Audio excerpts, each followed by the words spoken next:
Right, we are live. Hey guys, how's it going? Welcome back to the Kiwi Lads channel. In this live stream, we are going to be covering the game that is taking place between the Perth Scorchers and the Adelaide Strikers. As you can see, we are already 5 overs in, 44 for none. The Perth Scorchers are sitting, and the reason for that is because we have been covering the game that did take place just a little bit prior between the Hobart Hurricanes and the Sydney Sixers, so it didn't really have time for us to be able to do the build-up of this game. But so far, Munro sitting on 9 off 17, Bancroft sitting on 15 off 13, and also something that I have noticed from watching the early stages, they've already had a lot of extras being scored. Like when we read that, that is a total of 24 runs off the bat. That's 20 extras that they have had so far. We have got the happy birthday as well for Ellie Hills in the chat, and also we have got the all the best, sweetie, 21 candles as well. Says the David there, and also we have got the now my text has vanished as well. And let's go Scorchers and happy birthday, Ellie. Says Sebastian there, and Sebastian there. Sebastian, I almost called you. I don't know whether or not you've ever been called that in your life as well. And it's going to be pitched up, and Colin Munro clear on the outfield, out through cover, and is able to get through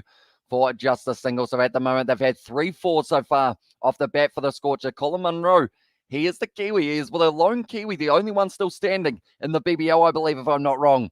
And he is currently not hit any of the boundaries. It is all Bancroft, who has actually done a couple of ramps as well, which has been looking pretty sharp for the man. But anyone who is new to the channel, be sure to leave a like and subscribe. We are going to be back tomorrow with the Thunder taking on the Melbourne Stars, which should be a very exciting game as well. Whip to the league side from Bancroft, getting himself another single there. Fawad Ahmed is the man who is bowling, and he's up against his old side here.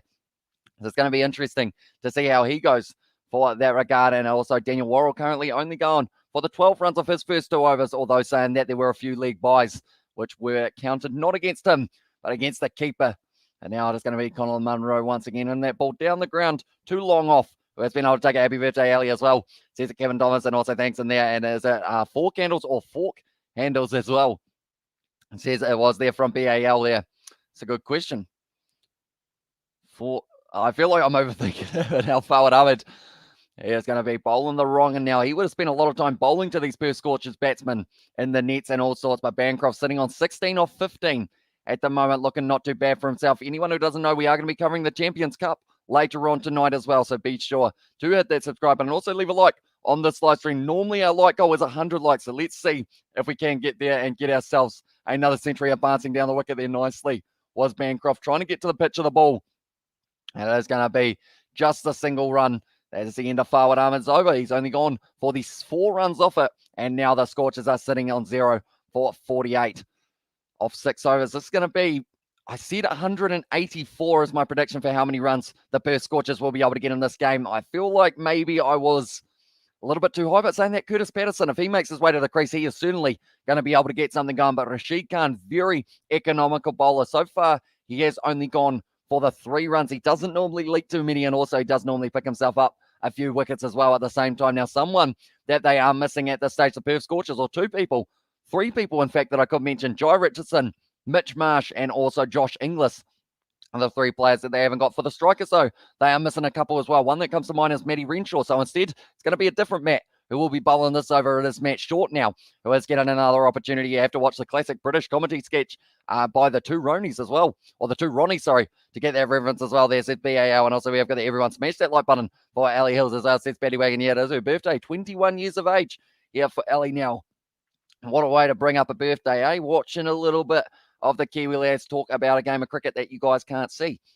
Doesn't sound like you can get much better than that. Yeah, happy birthday, Ali. Hope you do end up having a good day. It's going to be Matt Short. They're not quite able to cut that one off, and it looks like they will just take the single once again here for the Scorchers. So other than the 20 extras that they have given away so far, I would say the thing is they haven't been bowling that bad. They haven't really been linking too many boundaries. Just a 3 for Cameron Bancroft so far. And their run rate is going out of current straight of 9. That's a lie at 7.95. They are sitting happy birdie to Eves as well, says Ellie. As well, or sorry, to Ellie, says BAL there. Nicely bowled by Shaw, ends up hitting the pad. It was going right across Colin Munro, who is, of course, a left-hander. So it does create that little bit of a different angle compared to Bancroft, who is heavily right-handed and can certainly hit a ball long with either hand, probably. I feel like I've never seen him bat left-handed, but if he does switch it, I wouldn't be surprised. Munro there advances down the wicket, and he has been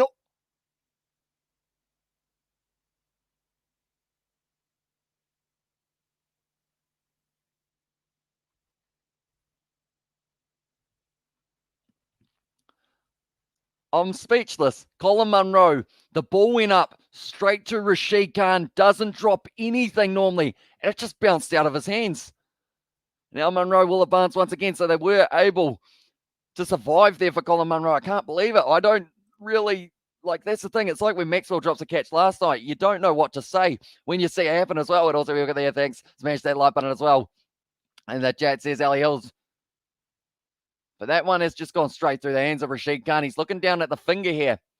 Don't know whether or not he is trying to blame the hand there. And also, we have got there, look like you froze as well. I almost did as well. Hang on, I got that right. It should be a hippo, or I got that wrong. It should be hippo birdie dear you as well. And there it says BAL, but that is going to be now another single. How much of an impact could that have? How many runs will Colin Munro be able to go on for? Maybe it's strategic from Rashid Khan. Munro at the moment sitting on 14 off 24. Maybe it's like keep the strike rate down. We don't want Patterson at the crease. Strategy. Surely that was it for Rashid Khan. But now Matt Short so far. He's been doing decently though for his first over. Would have loved to pick up that wicket off Colin Munro, but they will be able to get themselves back for just the one. So that's the end of Matt Short's over. Only going for the 5 runs. Decent from him as well. I just want to hear Hamish say it as well. Says it was BAL. And also I think Munro is playing first season of Ashes tonight as well. First session of Ashes tonight. As I says coding there. But Rashid Khan, he just dropped that one. Yeah, the strike rate for Colin Munro, we're not used to seeing it, only going at 58. And also thanks, Hamish, as well. Says Ali Hills there and thought you saw a ghost, Hamish. I couldn't work out what I had seen. He's still looking down at his finger at the moment, but he is going to be bowling now. They would certainly like to get that wicket off Colin Munro. And also we have got there, we have got, as it's your birthday, Ali, you're allowed one racist comment during this stream. So it says, I didn't realize that was a birthday thing. Did I do a live stream on my birthday? Because if I did, it's probably lucky I didn't know that rule. But 7.57 now for the run rate of the Perth Scorchers at the moment. Rashid Khan, he put down that catch. How much does that affect his confidence? And also we have the laughing emojis from Paddy Wagon. Rashid Khan is down the leg side. It's going to be hit nicely off the glove of Cameron Bancroft and does get through for the single once again. Anyone who is new to the channel, be sure to hit that like button. Also subscribe. Our like goal is always 100 likes. It looks like at the moment, the right hand of Rashid Khan, it seems to be the knuckle, just seems to be playing up a little bit for him by the looks of it there, and also make it a good one then, Ellie, as well. Says up BAL. Is it actually a thing? Or am I missing something? Rashid Khan getting a little bit of whip on it, does bowl the wrong him, and Colin Munro hits it nicely out through the cover point region. Short cutting it off, and it is going to be kept to just the 2 there for Colin Munro. So ticking over a little bit better now. He is still sitting at only going at 16 off 25. The scoreboard is not behaving itself at the moment. There we go.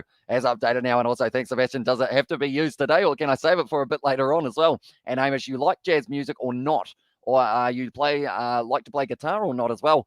Says Coding. So pretty much, I probably don't listen to a huge amount of jazz music that I can think of. I used to be able to play the guitar, not absolutely terribly, but it also wasn't very good at the same time. But Isaac, he is a wizard when it comes to the guitar. He can jam it out big time, and only today, Ellie, as well. And there's Sebastian there. Aaron Finch is still on commentary at the moment. He's got a little bit of a knee injury. Leona winning 5-0 over Brussels as well. Says Hamish Spencer. So do be sure to keep me updated on that one as well. Who's supposed to win that one, Hamish? Do you know? And Coding, do you like car washes or not as well? Says Jay Hayes. Car washes are a lot of fun, are they? Definitely when you've got a crack in the window. Then it's a party.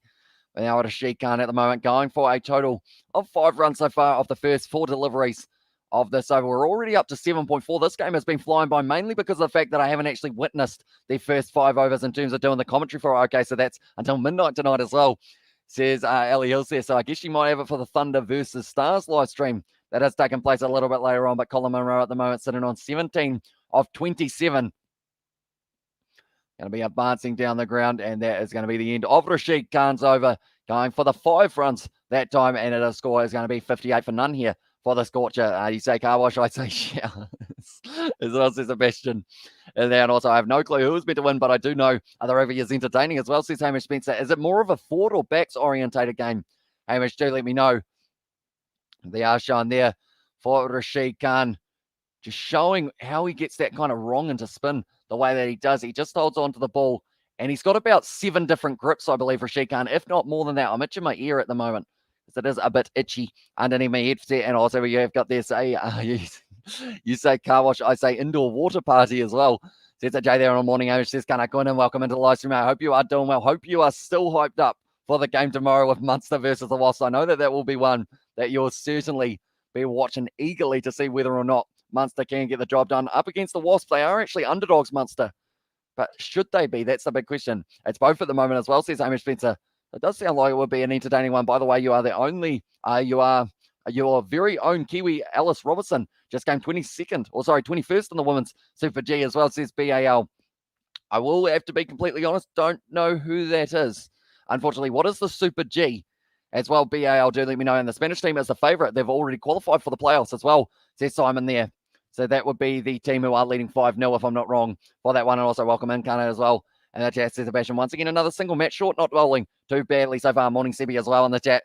Says Kana going in there, about 1.3 overs down for Matt Short. He's actually one of those bowlers. He didn't really get many opportunities overall. He's had about 50 matches, only taken the 4 wickets, one of which being in the very first match of the BBL. And I think that was Sam Harper who he was able to get out.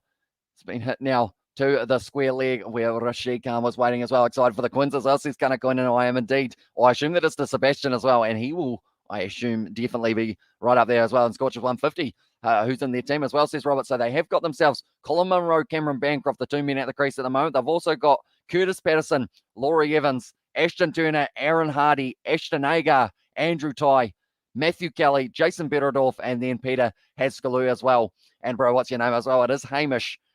Is me name. And they were going always as well, says Sebastian. So it's going to be interesting to see how they go up against Castries. I see that they've just gone in as the favourite now.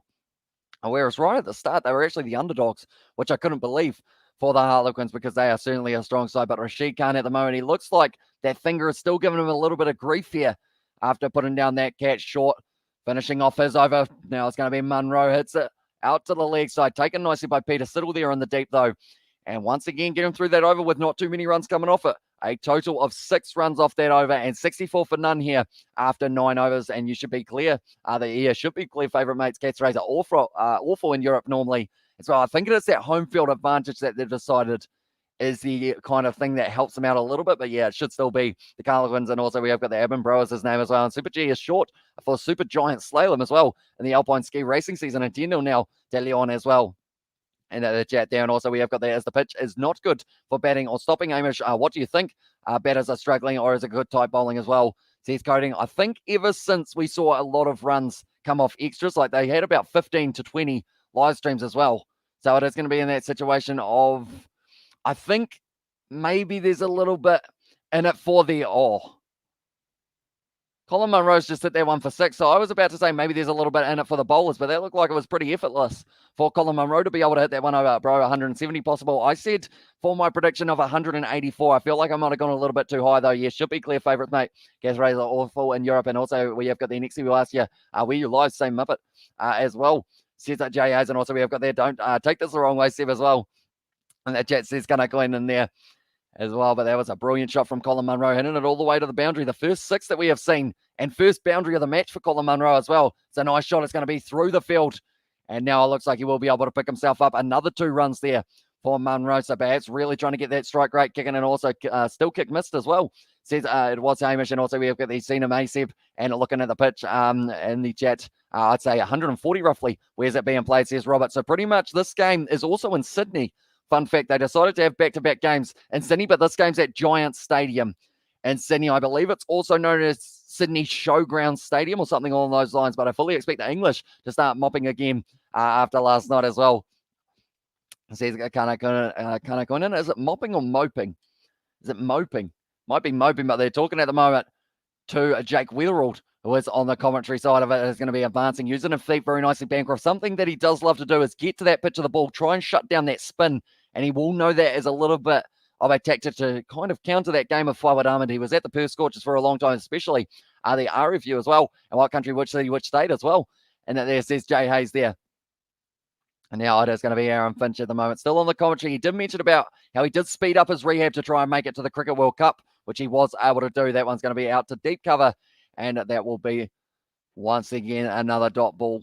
Also, once again, another single. They're keeping the strike rate ticking over nicely. They're sitting on 75. Do let me know, ladies and gentlemen, how many runs are they going to be getting in this one for the Perth Scorchers? I will star them all like I did for the last one, and I will show who was the closest for it as well. So be sure to get your predictions as we have got there. I'm still nervous about the game, Kana. I fear the French sides, and last night's game didn't help as well. And also see Sydney Showground, Manuka Oval, it's other names as well. And it says Robert, and also we have got there. Do you read all comments out as well, says Jay? I do try to. Pretty much every single one that I do get a chance to. That's going to be drinks already. 10 overs gone in this one, 76 for none. And also it's at ANZ Sydney Showground. Yes, next is next to ANZ Stadium pretty much. Says Amish there in the chat as well. Yeah, after the 10 overs, 76 not looking too bad for them, although they did have around 40 runs after the first 4 overs. And what another sport we gave the world just like football, cricket, tennis, and yeah, I know we suck at all of them as well. Says that BAL there, Monaco Oval is in Canberra, mate, as well. Says Amish Spencer there, and yeah, racing meant business last night, probably one of the most physical as well, says Kana going in. And with that back line as well, like Finn Russell, Juan Emoff, Varun Fakatava, Gail Fiku, out on the other wing, Teddy Toma, and then Kurtley Bell at the back. Like, that is a strong one. Manuka Oval is not in Sydney, it's in Canberra as well. Says I'm in use there.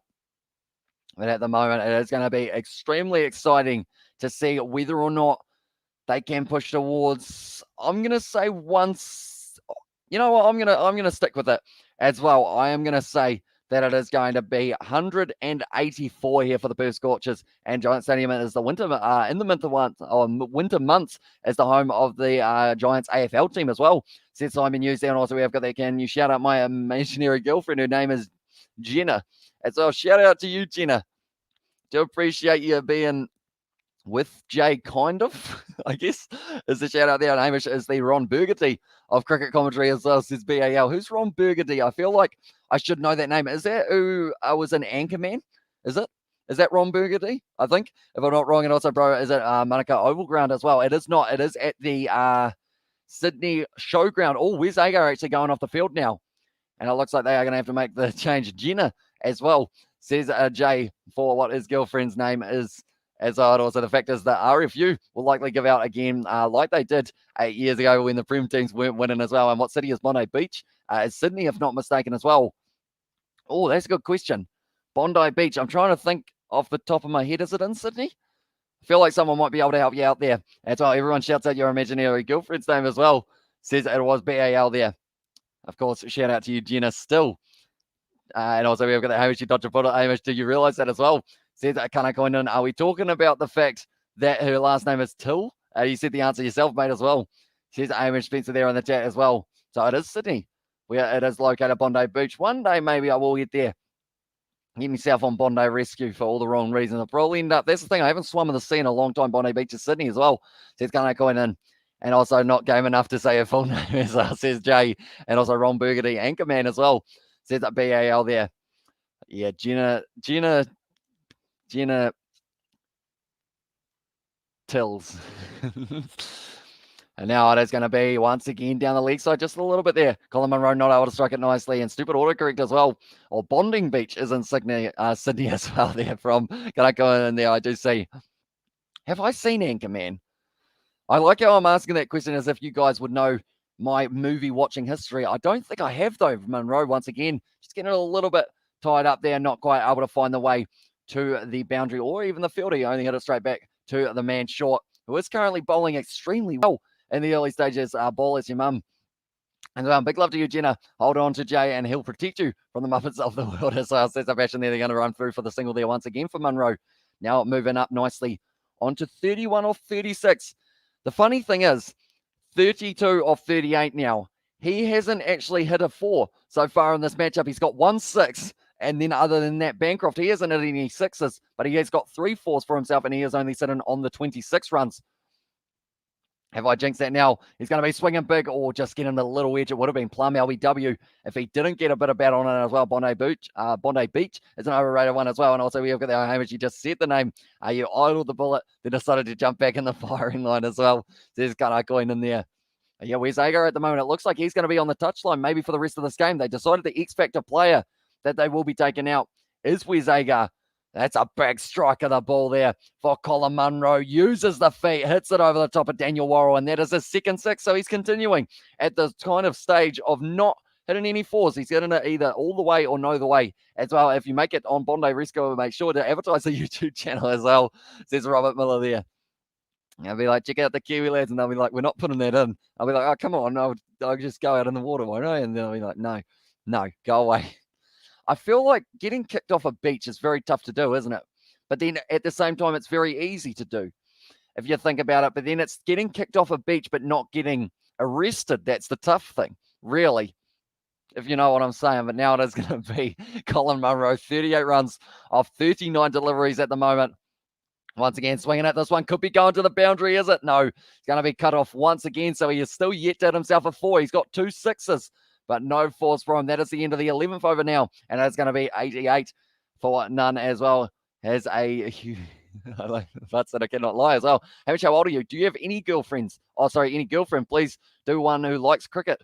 Or, sorry, who do make one who likes cricket as well. It'll be good for your channel to get more audience. Imagine both doing commentary so cool as well, says Coding. Now, I feel like, I don't know whether or not they would want to. Maybe. Who knows? Maybe a female one day will be like, hey, you want to do a live stream with me? And I'll be like, yeah, all right. Yeah, well then. And also, hang on, right back. Going to switch to the ski jumping now as well. And also, you've got that do one as well. Says Sebastian, and it's going to be now into the situation of the just single for Cameron Bancroft there. Hamish didn't fall for that one as well, says Jay. I feel like that's the thing. I've seen so many of them in the past little while as well. Like, that's the thing. I saw one on, I think it was actually Tonga versus Cook Islands or something like that. And I wasn't paying attention at the time. And I read out a comment and then I watched the replay of it, because normally when the chat goes too quickly and I don't get a chance to read all of the messages, I'll go back to that moment in the live stream after it's finished so that I can read what I missed. And pretty much someone well and truly got me. I can't remember what it was, but it was pretty much a 1 or 2-parter. Who got winning the rugby later, Hamish, as well. Says Aiden, is that so that you can put more money on it, Aiden? Hope not, but do let me know who you think is going to be winning. And there are far more beaches in Sydney and Aussie that are better than tourist hotspot Bondi as well. Says Hamish, yeah, I feel like you can probably get just as good of a beach, just less people. Probably like a K down the road, or maybe a few Ks down the road as well. But Fawad Ahmed at the moment going for 4 runs of his first 4 deliveries of this over. Or sorry, actually the first 3 deliveries.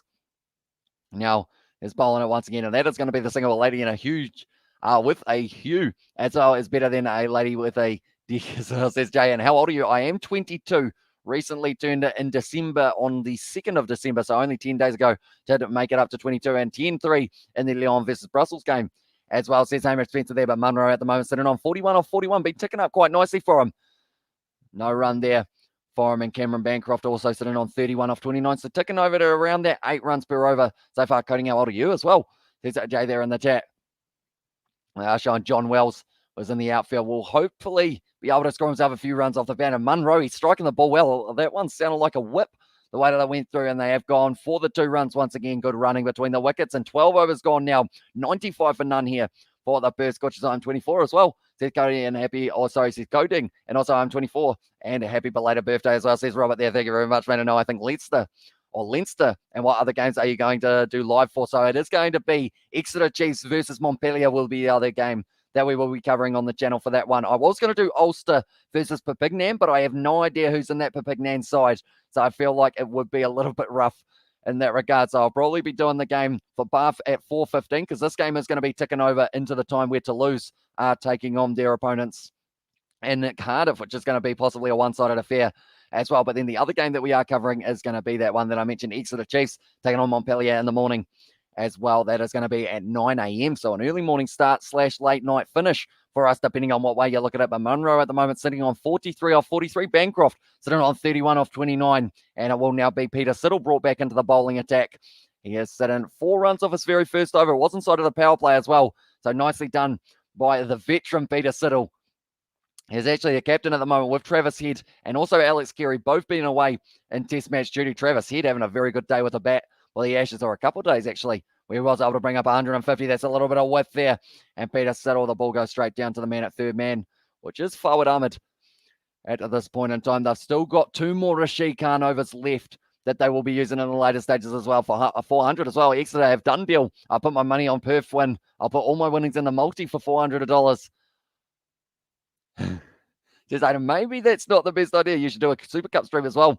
Says Amy Spencer there with a few of the kind of bullet points as well. Although I would have to try and learn the players a little bit more than just jumping straight into it, because I'm not sure whether or not you can find, do they have a website which has all the lineups and everything for those ones, Hamish? And also we have got the head to go for the biathlon instead, because it'll change automatically to the men's giant slalom when it starts as well. That was well bowled by Peter Siddle.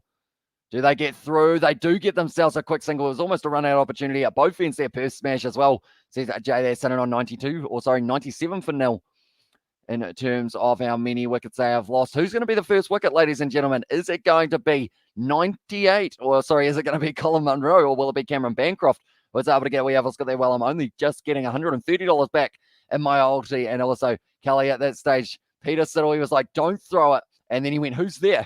For that one, he was answering a knock-knock joke. That's a good pull shot there from Bancroft in the deep. Rashid Khan able to field it, though. So we are doing Leinster versus Bath and Exeter, Chiefs versus Montpellier. Anything I'm missing? We need advertising posters as well, says Sebastian. It should just be those two because of the fact that it is going to overlap with the other ones, and I'll probably have a little bit of a break in between Pipignan and Ulster, even though Dwayne Vermeulen going to be playing in Ulster, and the website is very well detailed as well. Says Hamish Spencer, and also no wickets will fall as well. Says Aiden, and also, by the way, biathlon is not a marathon involving men and women who like both men and women as well. Says BAL there. Isn't it the skiing and the shooting? Or is that something else that I'm thinking of that's going to be a wide from Peter Siddle, just a little bit down to the leg side there. And also, Bell, you should do it. Oh, BAL, you should be a comedian as well. And hi, Hamish, says S-Spock as well. Welcome into the live stream, mate. Have you watched Dragon Ball Z, Hamish? I haven't actually. I don't think I've ever seen an episode of Dragon Ball Z or Pokemon for that matter. I know that a lot of people at the moment, it seems to be that they are going to be kind of Pokemon cards. I don't know whether or not you guys had them. I had Scooby-Doo cards and they were lit. Oh, Peter Siddle, not a wicket there for him. It was very close to LBW, but it is going to be fielded nicely in the end behind the stumps. Peter Siddle, just saying that maybe was worth an LBW shout. Just a little bit down the leg side there for him. Century for Perth as well. WTF is Dragon Ball Z as well. I think it's kind of like animated, like kind of cartoon type. Is it a cartoon or is it animated? I think it's animated. That's a good shot there from Colin Munro. He moves up onto 48 now for the Perth Scorchers, getting closer and closer to that half century. Funny you should say that as well. Says up BAL there. Another 10 as well. But now 12.5 overs down at the moment, and there is still one more ball of Peter Siddle's over. Hopefully my voice does last throughout the rest of this match, and also the two matches that we are covering a little bit later on. Peter Siddle bowling that one nicely. Colin Munro there whipping it off the pads, and he moves up onto 49 now. End of the 13th over, and they are sitting 104 for 3. That's a lie. 104 for none at this stage, I should say, but Peter Siddle will be a little bit disappointed with that overall. He did end up going for the 4 runs, also leaking a couple more runs when he would have liked. He did end up going for around that 8. Fawad Ahmed now is going to get himself another over here, trying to get Munro out on 49. Like I mentioned, these two ex-teammates, they would have bowled to each other many times in the nets, or Fawad Ahmed would have been bowling to Colin Munro, that is, and also Bell. I'm pretty sure I've seen you before using a different name as well. Chat. Oh, sorry, it says BAL. Be hit hard by Colin Munro, and that will bring up the half century. Oh, a little bit of a juggle there in the deep, and because of it, they are able to get back for the 2 runs. And Fawad Ahmed, he's not too happy with that one, but well better from Colin Munro, the Kiwi, bringing up 51 of 48 deliveries. The big thing here is they've only had 4 4s and 2 6s in this 104 runs that they have been able to get themselves. They've been running quite a few 2s, and also a lot of extras have been on the cards for them as well. Now, at this stage, it is going to be Fawad Ahmed once again trying to get that spin going. Colin Munro hits it down the ground to the man at long on. And it is once again going to be kept to the single. Anyone who is new to the channel, be sure to leave a like and subscribe. We are trying to hit 100 likes on this live stream. So if you guys haven't already, be sure to leave that like up. I should say. Good opening partnership. I believe that is it the second or the third 100-run opening partnership we have seen today? I think it is the second. If I'm not wrong, 142 for 2 or 147 for 2, says Nub Mum there by the prediction. Also, don't think so. Us English all pretty much have the same sense of humor as well, says BAL there. 108 on the board at the moment, Fawad Ahmed. This is actually his final over, so they have decided to bowl him out here by the looks of it. And they haven't taken the power surge as of yet, but it will be possibly coming very soon. Good shot there from Colin Munro once again. Just pushing it out to the man at deep cover. Does once again get the 1. We have got their actually scoring rate, or the actual scoring rate for the batsman is only a run a ball slow as well, says Jay. Yeah, it's those extras that has really been helping them out here to be able to get that partnership going. I believe we've already had about 20 runs off extras. Good shot down the ground from Bancroft. That one he's going to get to just watch roll all the way to the boundary, and that is 4 runs. Bancroft now moving up onto 38 of 33 deliveries as well. But do let me know, ladies and gentlemen, How many runs are the Perth Scorchers going to be able to get themselves? I said 184. I might have gone too high, but I'm going to stick with it just for now. Bancroft using the feet nicely and forward arm but hit back over his head for the 4 runs. I believe Rashid Khan was down the ground, but there was no way that he was going to be able to cut that one off. Drag down there from forward Ahmed. And out to the man at square leg who has been able to cut it off just for the single there. Kelly throws it back in as well. So 14 overs down now and 114 for none. They are sitting on for this fixture, this Perth Scorchers. My scoreboard doesn't like me too much today. It does seem, because it hasn't actually updated from the 13th over. We all go like that. Yeah, there we go. As decided, don't you dare yawn as well, says Jay. And 205 says this Spock there. Well, the prediction of how many runs the Perth Scorchers will be able to get. But Colin Munro, he actually hit his first 4 just before. Other than that, he's been all 6s. And please don't yawn as well, says Ellie Hills. Yeah, the yawns are starting to come just a little bit thicker and faster than they normally would for myself. You know, hopefully, fingers crossed, it will be all right. But Colin Munro, he's very happy with that 50 for himself. Could go on to get the first 100 of the BBL perhaps, but he will certainly have to speed it up just a little bit more for the later stages. The power surge, they can use that for the 2 overs at some stage, and that will mean that they're only allowed 2 men outside of the ring here for the Adelaide Strikers, which could be pretty good for them in terms of being able to get themselves just a few more runs and get that right. Or get that run rate up a little bit higher as well. Any racist thoughts, Ellie, as well? Says Sebastian there. What a completely normal question to ask. And I'm yawning already because I had to get up at 8 a.m. and watch a whole day of sports while my weekend off as well. Says at BAL, are you going to be watching any of the Champions Cup ball? And do let me know. They are taking the power surge now for the Perth Scorchers. So they are both nicely set at the crease. And it is going to be Peter Siddle who will be bowling this one. Full toss straight away. And Bancroft hits that away to the boundary. And there's going to be 4 runs straight away. Wickets in hand is key as well, says this pocket is indeed. And also yawn all you want after the Scorchers finish batting as well, says Jay there. And is this a trick as well, says Ali? But nice shot from Bancroft. He now moves up onto 43 of 35 deliveries. And he has got himself 4 fours so far. Or sorry, 5 fours. Actually hasn't hit a 6 yet, Bancroft. But this could be the perfect opportunity to do so when you've got a little bit less cover out on the boundary for the Strikers. But Rashid Khan, he has also got 2 overs left, which he will be bowling. Peter Siddle will get to bowl out, and then probably Daniel Worrell will be the other bowler who does get a bit of a chance as well. But they did take off Wes Agar earlier on. Maybe they decided that they had too many bowlers there. Nice slow ball from Peter Siddle, just hit to the man at short third man, and that is going to be cut off nicely. And don't do it, Elias. Hello in the chat. Says that Jay Haber. Munro now going to be on strike. The power search over. So they've got this over, and then they've got the next one. I swear I'll allow it only one as well. Says Sebastian there. 5 runs of the first 2 deliveries of Peter Siddle's over. He's a very experienced bowler, always picks up wickets for his side, Peter Siddle, and he is captain at the moment, like I mentioned a little bit earlier on, due to Head and also it is Kerry, both being at the Aussie Test side, who were able to get themselves a good win over England, with the next one taking place in only 4 days' time at Adelaide Oval for the day-nighter. Brilliant Yorker there from Peter Siddle, and Munro just has to dig that one out of the pitch to try and get it away to leg side for the single. I swear I'll allow it only one as well. Sets up bash in there, but Munro at the moment, he is sitting on 53 for himself. Seb likes the car wash, rumour has it as well. Says it was Jay Hayes there. Well, whether or not Seb does enjoy himself a car wash in his spare time. I feel like car washes are a lot of fun though, aren't they? In a way, I haven't been in one in a long time. We're sitting on 30 likes as well, so we are going to be trying to work our way towards hitting our like goal of 100. Another good Yorker there from Peter Siddle. Very hard to dig those ones out, but they are going to be just taking the one there. Rashid Khan was on it, or Rashid Khan, I should say, as well. And also we've got there, do you like tennis, Hamish? I don't mind playing it or watching it. It's just I don't probably normally get a chance to watch like full tennis matches. Like, it's quite entertaining, but the way that they're just flying back and forth. I quite enjoy playing tennis, though. I do enjoy a shower here as well. Sets up Bastion there. At the moment, the current run rate, if they get 12 an hour over from here on out, they get 185. And car washes are fun without the car as well. It's a brilliant shot down past Peter Siddle. He's actually gone down here. It doesn't look too good for him. Okay, no, he just fall over for that one, Peter Siddle. I thought he might have done some damage to one of his legs there. We did actually see in the match yesterday, Dan Bigger for the rugby, anyone who was following the Champions Cup. That was very close to hitting his leg, and he did end up slipping there. Peter Siddle on the pitch. And also we've got the as well. And the chat says Ali Hills. It was a good shot from Munro. It was just a little bit too full from Peter Siddle, which did mean that Munro had the opportunity to get underneath it. And now they move up, sitting on 125 for none at this point. And also we have got the wrote a song, do you like tennis as well? In the chat. There's a BAL there. Going to be a nice Yorker, but big shot. Oh, it's been dropped by Worrell. Was it on the full? It's going to be close to a run out as well here. By the looks of it, they are going to be saying not out. Was that dropped? I believe it was. And Peter Siddle is not happy at the moment with that one. That's the end of his first power surge over, and the score is going to be now sitting 126 for none. Was it extremely hard from Colin Munro?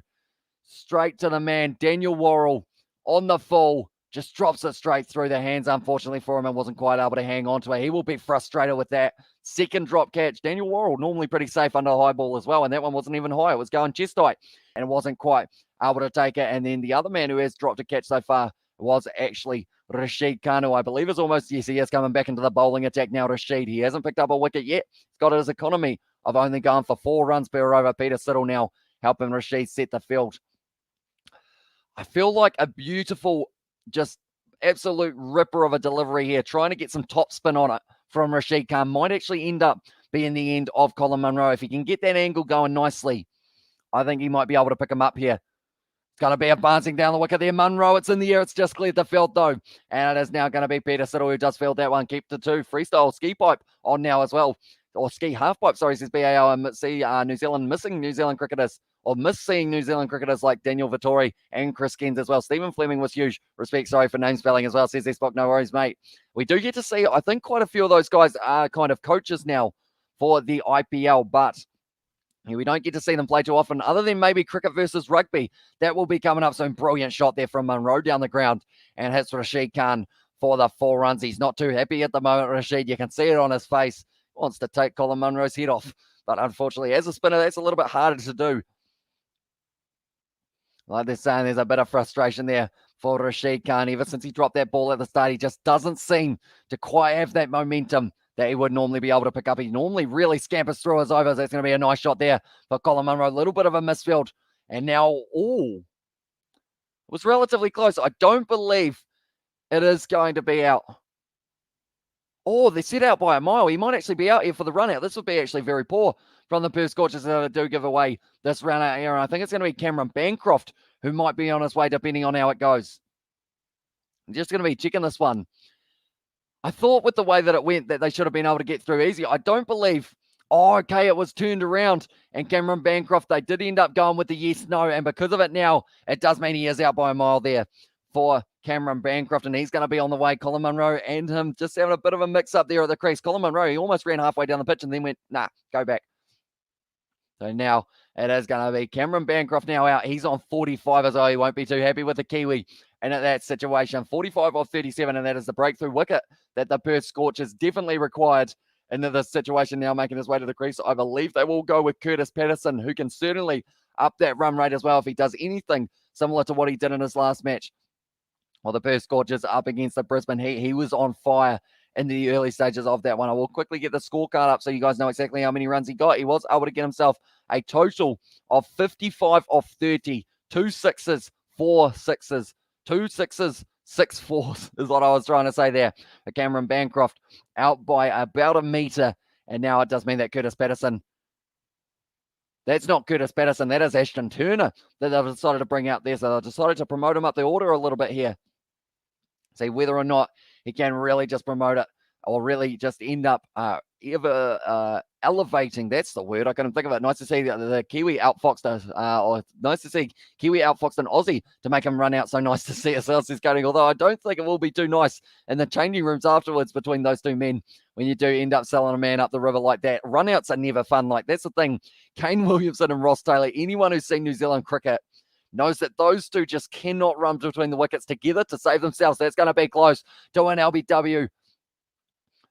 It's going to be close to the run out as well. So doing nicely here, the Adelaide Strikers trying to change the momentum in this picture at the moment. 75% chance of the Perth Scorchers being able to win this one. This will be a close one for the Scorchers again, just like their last game as well, says Sebastian there. I think it ended up hitting the glove, which was what saved it from being the LBW there for Ashton Turner.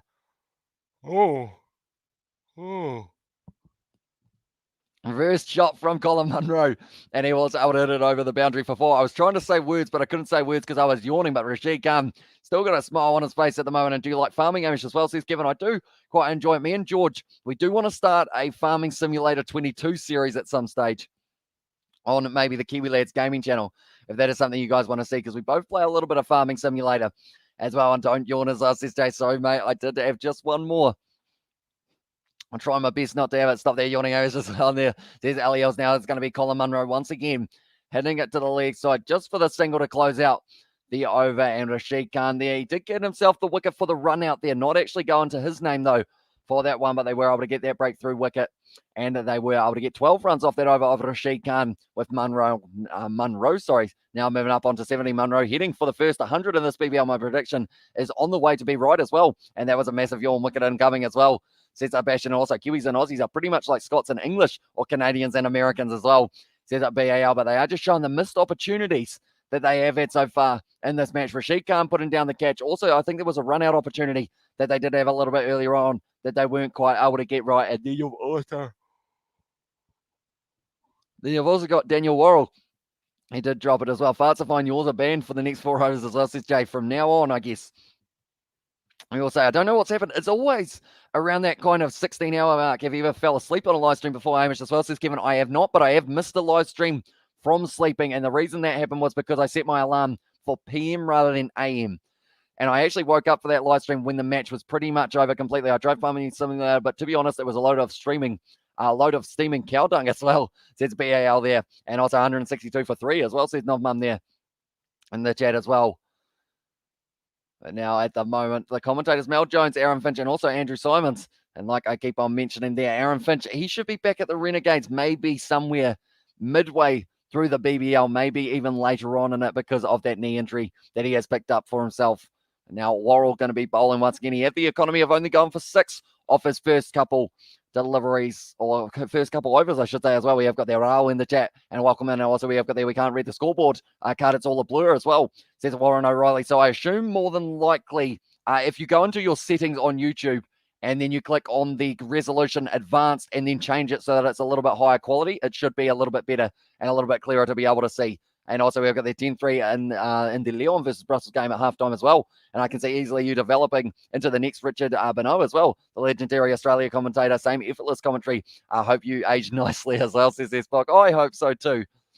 Although I feel like these nights where I do end up staying up all night chatting and also like not sleeping probably will come back and haunt me at some stage. And now it's going to be Ashton Turner, a little bit of a mix-up between him and Munro, and I get Jez as well, says Warren No Rose, mate. Hopefully it does make it just a little bit better. But sometimes for some reason, YouTube do like to put it like pretty much in the lowest possible quality of these ones, which does mean, we have got the P just a little bit missing out there for Perth Scorchers. But yeah, for some reason, YouTube sometimes do decide to put it in just the lowest possible quality around it. Also, we've got there the update as well, back the update.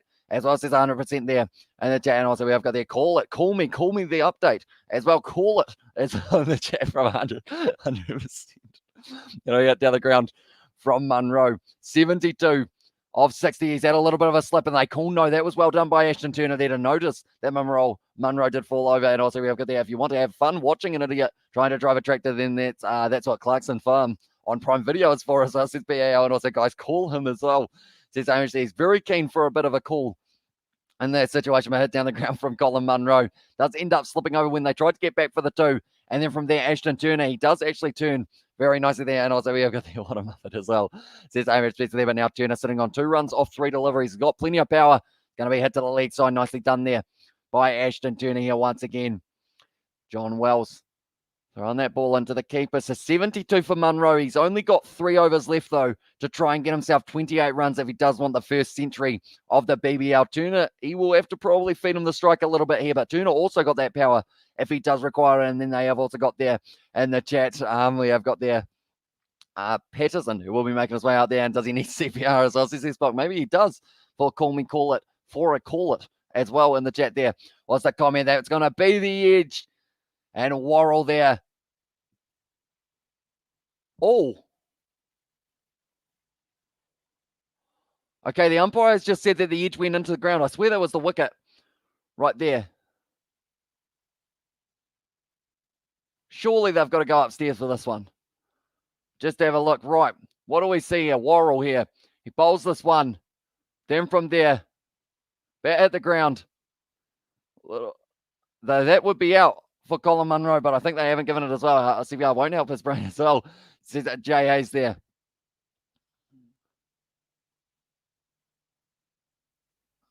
Okay. Bit of luck there for Colin Munro. He's survived once again. He's been dropped twice so far, I think, today. And now it is the situation of pretty much they were saying it was a guaranteed wicket from when it went through. And also there is no way you can put live stream mode on block spam incoming messages as well, says Kevin. Unfortunately, they don't really allow it because of the fact that pretty much they just keep on making more accounts type things. So if they don't put this comment, they'll put something else that they can kind of keep on putting through as well. There's a sport called T-ball as well, which looks like table tennis but played with a football, and you kick it and hit it instead as well, says BAL. Well, that'd be quite fun. That would be dangerous, though, definitely in a smaller lounge. I've seen a couple of people play it in the past, but I didn't realize it was actually a real sport.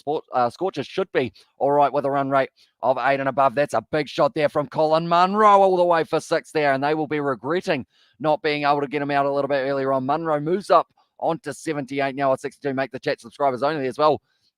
See, same as Spencer, although sometimes, like, that's the thing, we normally are able to deal with them. You can call me a gambling. Oh, how much did you put on, Aiden? How much did you put on now? Is it on the Perth Scorchers or was it on the Adelaide Strikers, Aiden? Or was it on someone else? That's another big shot from Colin Munro. He's got every single inch of that one, and it's gone into the stands there, and now he's brought up 2 sixes in a row, moves up onto 84 of 63 now for Colin Munro. That is an absolutely brilliant shot from him, and they move up onto 155 for one. I remember my prediction was 184.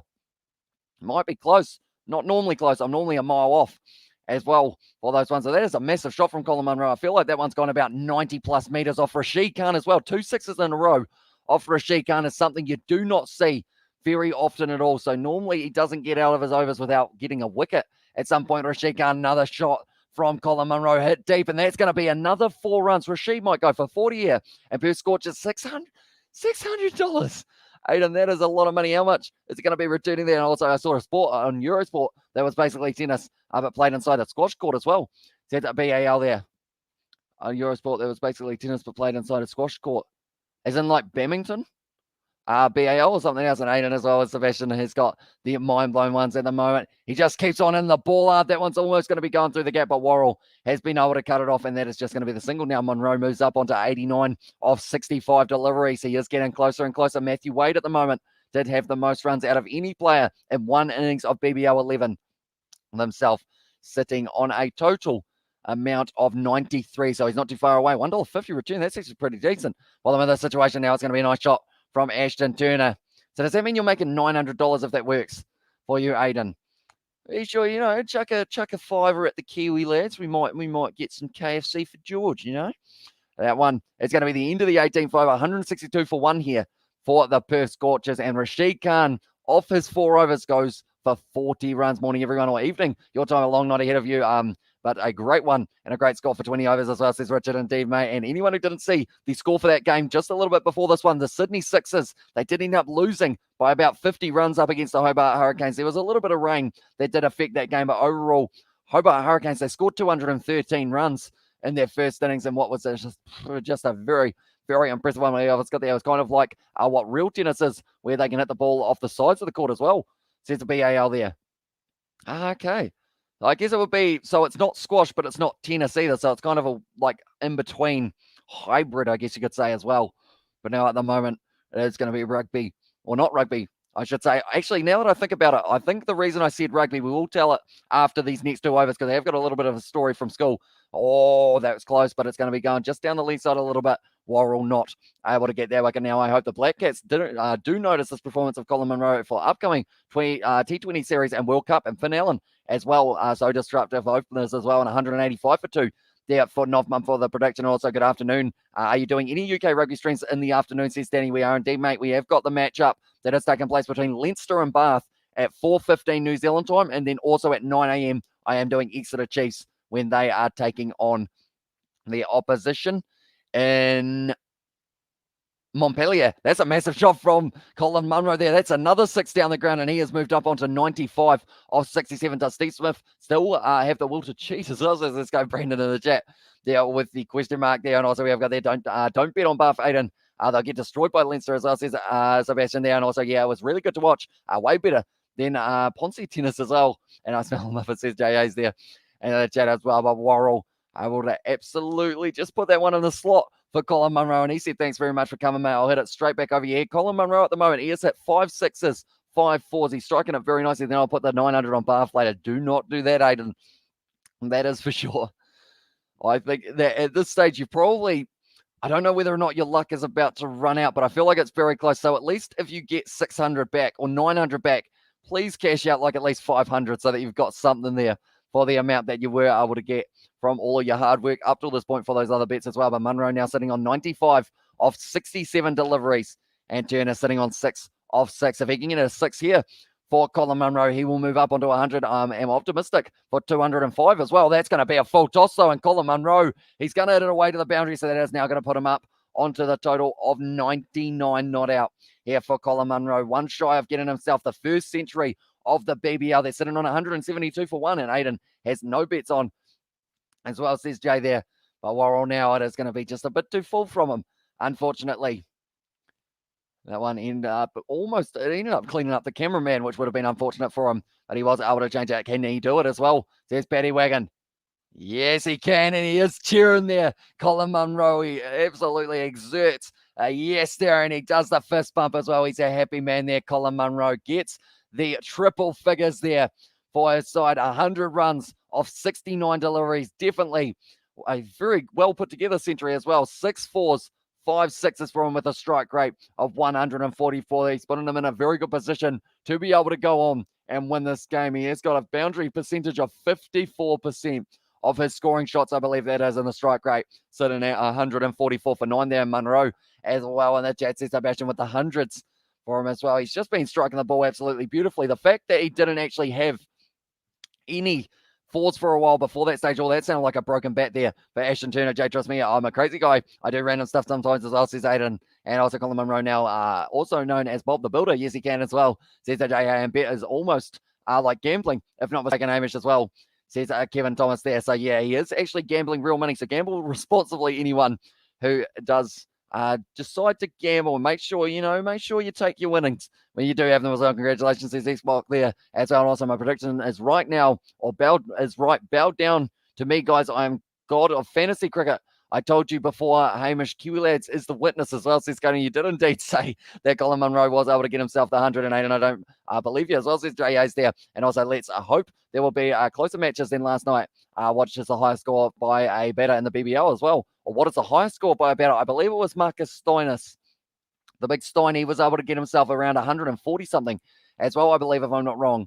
And that one, but it's nicely done by Colin Munro. 100 runs not out after 70 deliveries, just hitting them all around the ground.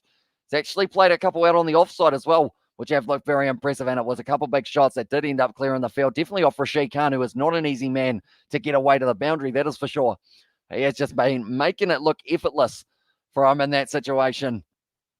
And that's going to be definitely helping out the Perth Scorchers. 84% chance for the Perth Scorchers to win this game from here. Bancroft, he was sitting on 45 of 37, and then Ashton Turner at the moment, the captain of the Perth Scorchers, he is sitting on 7 of 7, and Hamish and George are millionaires, as I remember as well.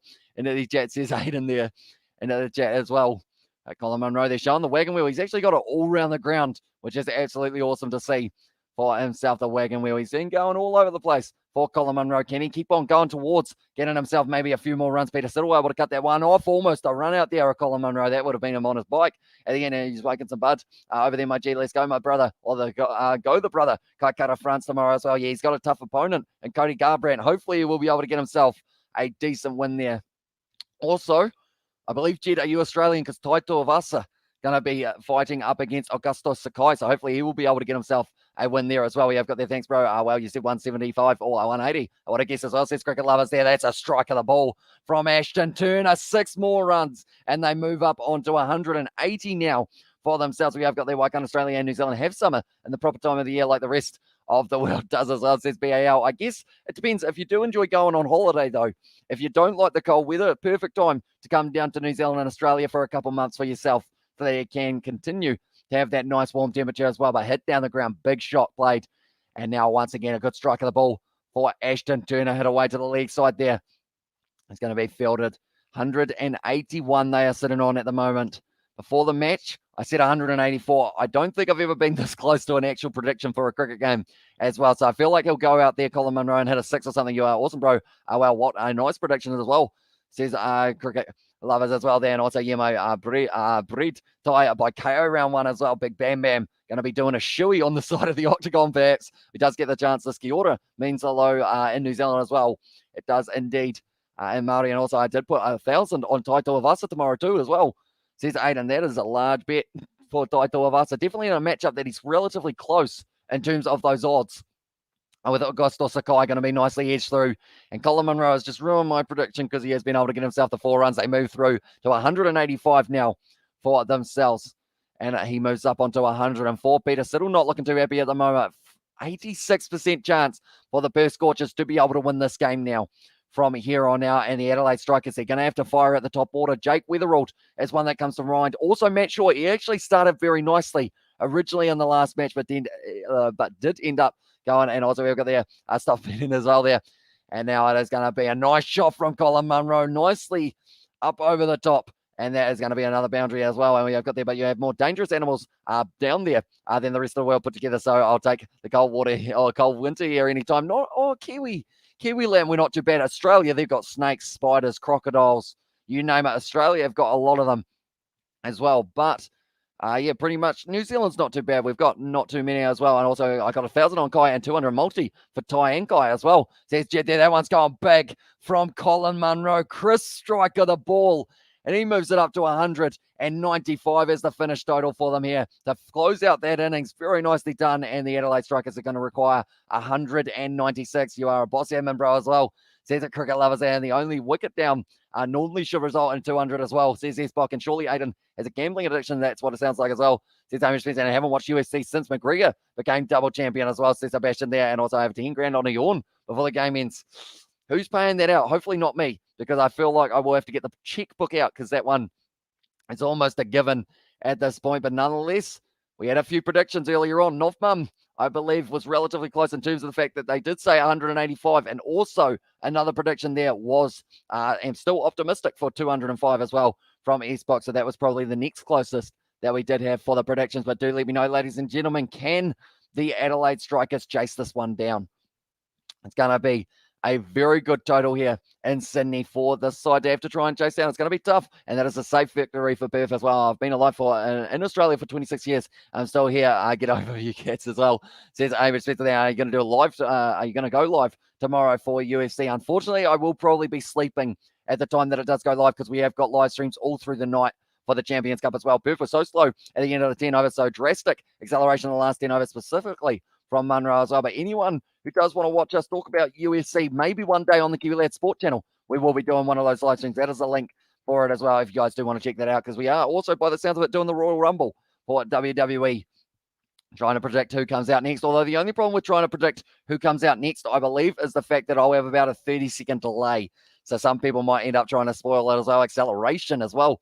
And there says Jay there in the chat as well. But nonetheless, we are going to have to wait and see exactly who will be winning this game at the moment. The Adelaide Strikers are heavily the underdogs. Anyone who hasn't already, be sure to leave a like on this live stream. We are sitting on 39. Normally, our like goal is 100. It might be tough to do on this late night live stream between the Perth Scorchers and the Adelaide Strikers. So if you haven't already, be sure to hit that like button. It will be hugely appreciated, and we will be trying to push towards that total that we do always go for of that 100. It's going to be tough to do. We definitely will not be catching Perth, who we're sitting on 195.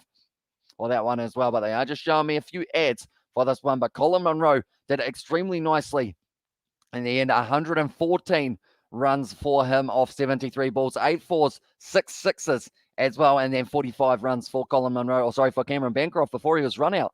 And that mix up with Colin Munro, he got it off 37 balls, 5 fours for himself, and Ashton Turner able to hit a big 6 as well. And also we've got the really, you watch WWE, it will be so cool watching Royal Rumble with your commentary as well, and such legendary Steve Irwin as well. There says Kevin, also, wait, are you going to go live for the Royal Rumble? Did you say? Hold on, Hamish, I'll make a comment with Sport and KiwiLads, and you can pin it as easy as us, says Sebastian. Alrighty, thank you very much, mate. Moderator of the year, ladies and gentlemen there. But yeah, we might be doing something along the lines of the Royal Rumble, because I know that seems to be something you guys are pretty keen on. As on MD Maharba as well in the chat. Says MD, well, welcome into the live stream. I hope you are doing well, and hope you are excited for the second innings of this game. We have got the Adelaide Strikers. They're going to need 196. The most that the Adelaide Strikers have scored this season so far for the BBL is sitting around that 160 mark, or somewhere around there. MD has shown us all of his different animals that he has got for himself there in the chat as well. But do let me know, ladies and gentlemen, top run scorer for the Adelaide Strikers, top wicket taker for the Perth Scorchers. Straight away, I am going to say it will be, I'm going to say Behrendorff, leading wicket taker for the Perth Scorchers. And then for their batsman, or in terms of the Strikers batsman, I'll say it's going to be Matt Shaw as well. And also we've got their WWF is better than WWE because you get polar bears fighting tigers, and it ain't fixed as well, says BAL. And yeah, I think the most recent WWE that I actually watched was going back to the WWF days as well. Yeah, it's got there in the chat. And so, yes, they can chase it down because pitches in Australia are flat. So 195 will be reached in 19 overs as well, says Richard there for the prediction. It'd be very impressive if they were able to do so. Anyone who doesn't know what other games we are covering on the channel tonight, the next game that we will be covering will be the matchup between Leinster and Bath, and that will be at a random hour of the morning, ladies and gentlemen, sitting at about 4:15 a.m. We will go like this, and we will go like replace pin comment. I've actually still got the pin comment as we will be starting as soon as the game finishes for the other one. So hopefully that is Pin Sebastian. Maybe. I think I replaced the pin comment, if I'm not wrong. There we go. I have done it as well. Oh, I feel so smart. We have got there 15-3 for Leon. Early half, second try, or early second half try as well. Brock Lesnar versus Kane versus John Cena versus Undertaker versus The Rock versus Stone Cold, which is your favorite wrestler as well. Says Coding, probably either The Rock or Stone Cold going back into that one. What is your favorite WWE actor, you mean? As says BAL there in the chat. But yeah, it will be interesting because I feel like that one for that live stream, if I did do it, would have a mixed response, wouldn't it? That is why it's probably going to be on the KiwiLad Sport channel, which is the pin comment for anyone who does want to check it out as well. But we are going to be having a little bit more gaming content coming on the KiwiLads Gaming. We haven't done it in a while, but Super Rugby coming around the corner as well for the main channel alongside the Big Bash.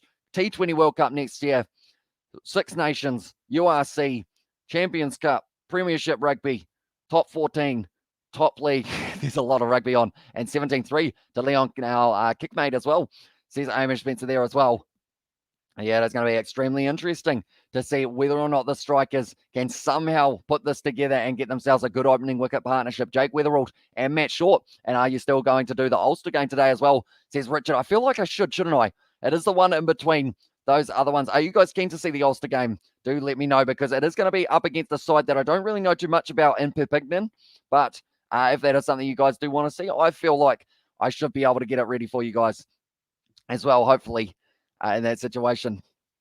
Then there's going to be the highlights now at this stage. It is Colin Munro just getting a little bit of the off spin going for Rashid Khan early on. But yeah, Ulster are playing at 6:30, aren't they? And real cricket is when Curtly Ambrose stares you in the eyes of steel, or stares into the eyes of Steve Waugh after a delivery as well, says S-Bok there. Yeah, there are a few good stare downs that we have seen in the past. Colin Munro at the moment, he was just whacking that ball all over the place. They had to try and find it as well. And also, yes, please, Hamish, let's do this as well, says Aiden there. And also, we have got their third poster, says Sebastian. It does sound like a third poster might be on the cards. And 22-3 to Leon, another try as well, says Hamish Spencer there. But yeah, so it will be, first of all, we can't do Toulouse versus Cardiff because I believe this game will still be overlapping with it a little bit. So it will be the first matchup is Bath versus Leinster. Second matchup is going to be Ulster versus Perpignan, I believe they are playing. Or are they playing Clermont? Oh, I might have to quickly check this one to see whether or not it is Perpignan who they are playing. And also we have got their 22-3, another Leon try as well. So they're on fire at the stage in the early stages of that one. I'm just going to quickly make sure that I have got the right side. It is going to be Leinster versus Bath alongside Leicester versus Bordeaux. Then it is Clermont versus Ulster, not Perpignan. Oh, I actually know a couple more Clermont players. And by a couple more, I mean probably like two. But it should be all right. And then also Exeter Chiefs versus Montpellier, the lineup. So I'll have a quick look at them. But Dwayne Vermeulen playing for Ulster is going to be absolutely awesome to see for him getting his first run round as well. With the back one there, they've got Billy Burns also out on the wing. Bella Clune has been doing very decently.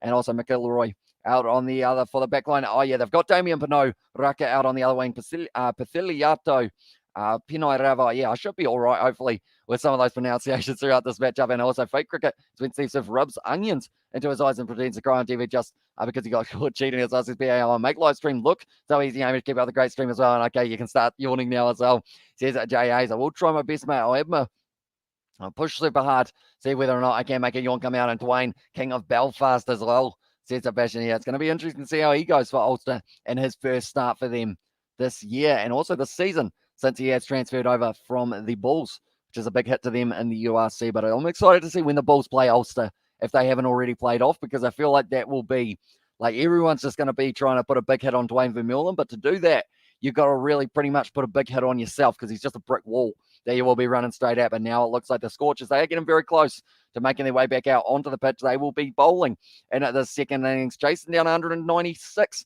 will be the Adelaide Strikers, and their current run rate that they will be requiring will be just a little bit ahead of 9.75. Anyone who doesn't know the result of the Ashes, Australia able to pick up the first one.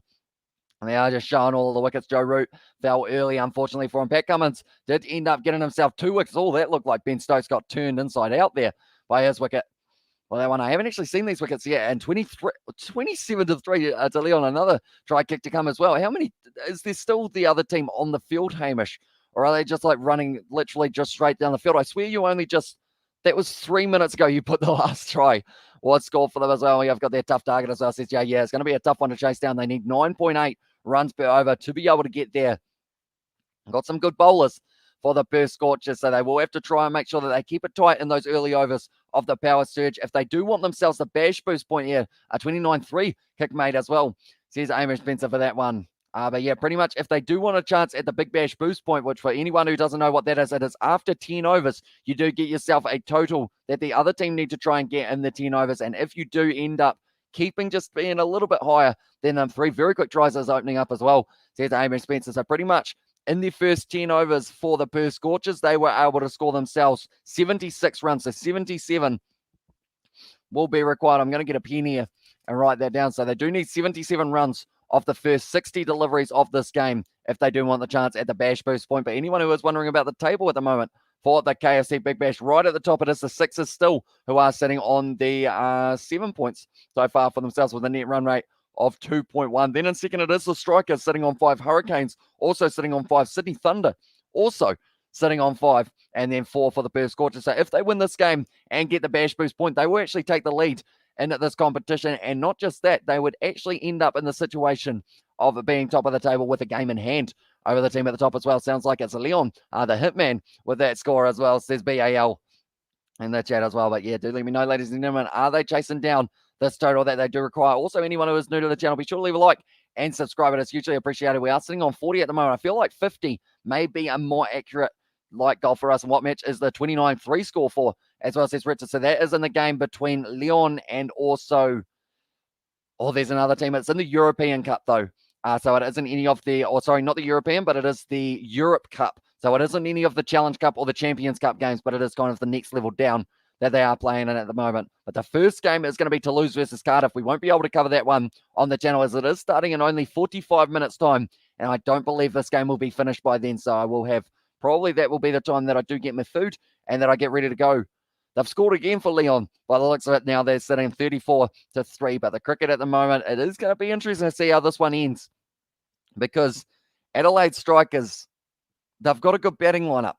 And it's going to be all down to when they decide to use their power play. I see the Premier League is starting in only 15 minutes time as well with Manchester City taking on the Wolves. But the Champions Cup, 45 minutes time till that game has taken place. And then Zebra versus Biarritz. And then also they have got the game Saracens versus Edinburgh at 4:15. So we will be keeping you guys updated on both of those games as they are happening. But now we are just waiting for the second half of this match to get underway. Anyone who hasn't already, be sure to hit that subscribe button on the Kiwi Lad Sport. We are sitting on 669 subscribers on there as well. They're showing burgers.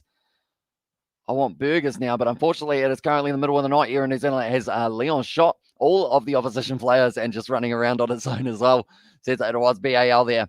Yeah, I've got 1 hour, 1:14 a.m. is what I was trying to say. Absolutely, Amish. Have a wee rest after this one, especially if you're thinking of doing 3 rugby games today as well, says Sebastian. So yeah, pretty much we will be in that situation of I'll end up cooking some food in between the 2 live streams, and then from there I'll probably be right back into it and then testing out the vocal cords once again. And Leon versus Brussels Super Europe Cup as well, says it was Hamish Spencer. I will have to get some thumbnails and whatnot made as well, because I don't actually think I've got one for Ulster versus Clermont, and I also don't have one for Montpellier versus the Exeter Chiefs, I don't believe. So even if the live stream isn't scheduled till just beforehand, just know that we are going to be doing that game. That does take place at 4:15 between Bath and also Leinster, which should be relatively one-sided, but you never know.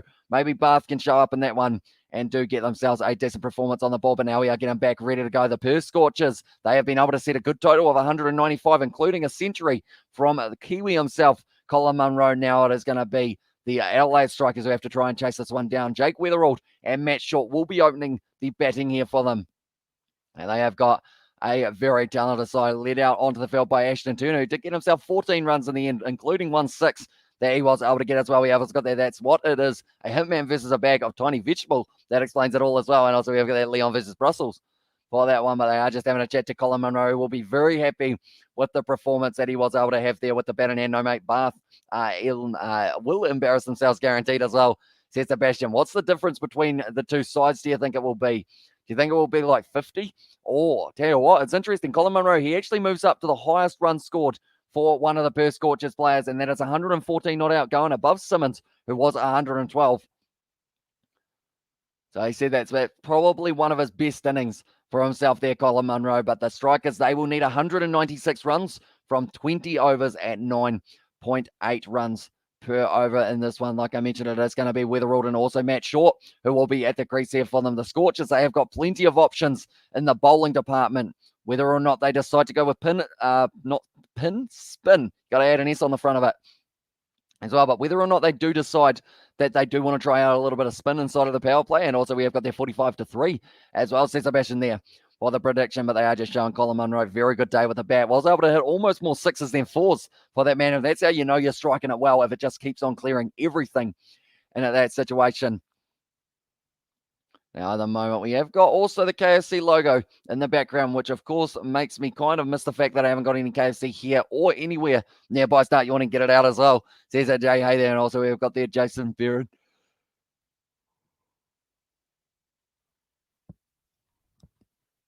Jason Beardorf, you did that, Jay. That is your fault. But now it is going to be Beardorf who will be opening the bowl. The man who I said would get the most wickets here for the Perth Scorchers. And it's going to be Short on strike. It's nicely hit back. And it is just the dot ball to get us underway for this innings for the Adelaide Strikers. They are going to need a good power play. They are also going to be trying to push towards that 77 off the first 10 overs. And there we go as well, says Jay. Another chat as well. But Matt Short currently sitting 0 off 1 deliveries for that man. And Weatherald sitting on 0 from 0. He hasn't faced a ball yet, but he hasn't really faced that many of them throughout the BBL so far in the 2 innings that he has been taking part in. Hasn't really been able to get going so far, Jake Weatherald. But now it is going to be Behrendorf, a little bit of space opening up there. It's going to be hit out on the offside, or sorry, on the leg side there to the man at deep square leg. And it is just the single once again. Jay is the magician as well. Wicket in the first 2 overs as well, says Jay.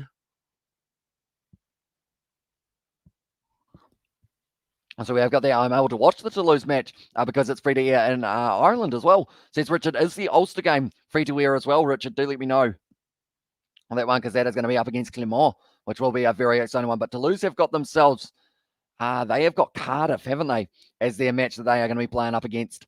And also we have got their Ship. I have the Juju as well in the chat. And also we have got there, it's 2 cold for cheese and tomato sandwiches for lunch. I'm having hot dogs instead, just a tea sandwich as well.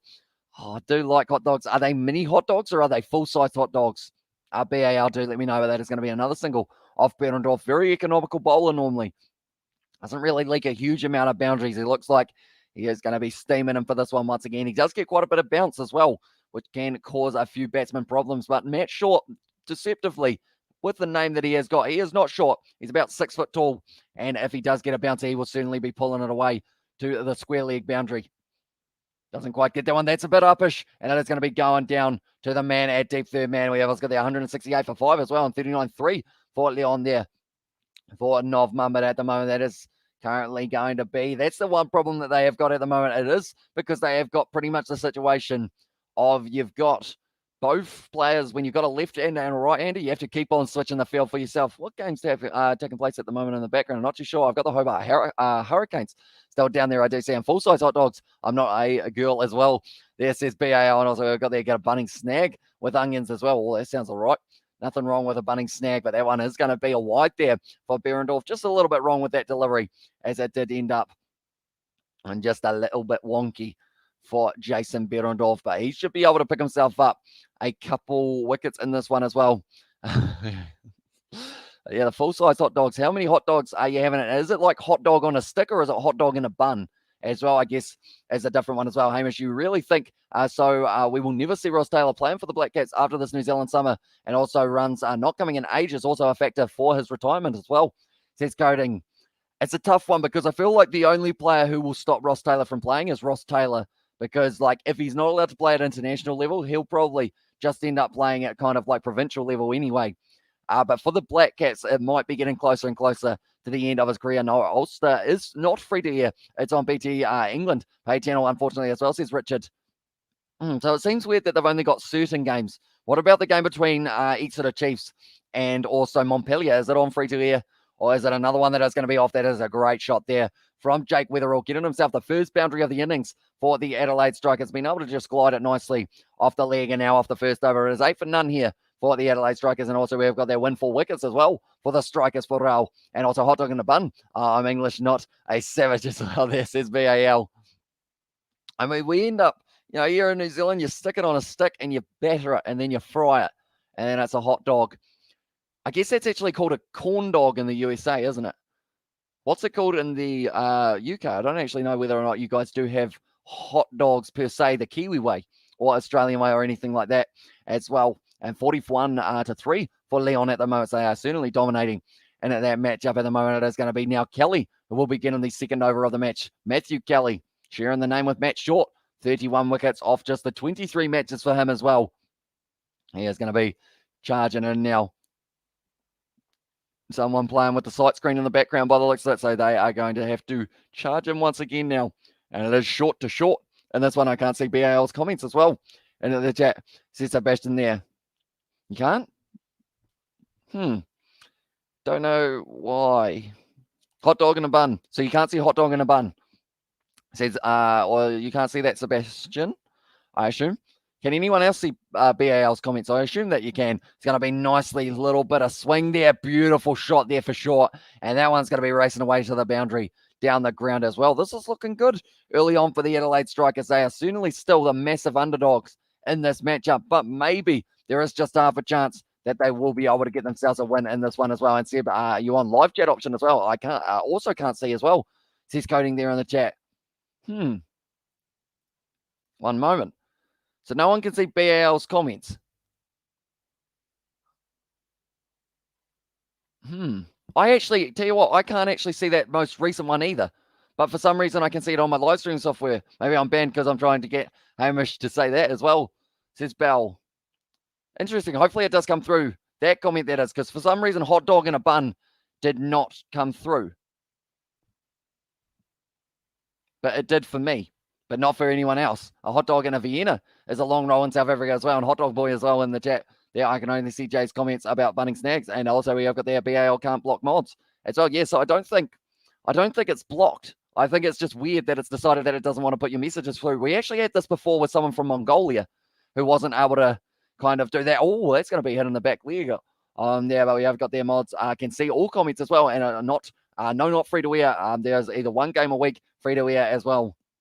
In Ireland, every round of the Champions Cup as well. And can anyone see mine as well? Or does no one give about my score updates? I care about your score updates so much.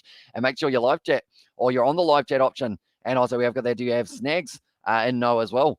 Or NZ, in NZ, I should say. I guess we don't really call them snags, but we just call them like picking a blanket or something like that.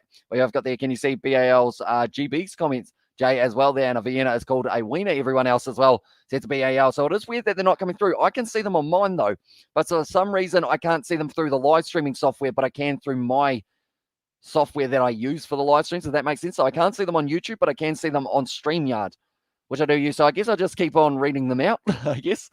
And it will just be a little private one. Oh no, now I've just seen there, Vienna has come through about the wiener. What a normal statement. It's on Seb as well there. And there it is, Vienna Wiener as well. Says Sebastian there. Yes, I don't know what happened with that other one, whether or not it did just decide that it didn't do it. And hang on, let me log out and try again. I think you're back though, BAL, so don't go anywhere just yet, mate. Kelly now is going to be charging in once again here for the Perth Scorchers. They need early wickets. How has that one missed the stumps? That was an absolute beauty from Kelly there, Matthew Kelly. Matthew as well, and yeah, I see it as well. Says going down in South Africa, we have border wars roles as well. Says Esbok, what is involved in a border wars role as well? It was just YouTube error as well, and you're good now, Bell.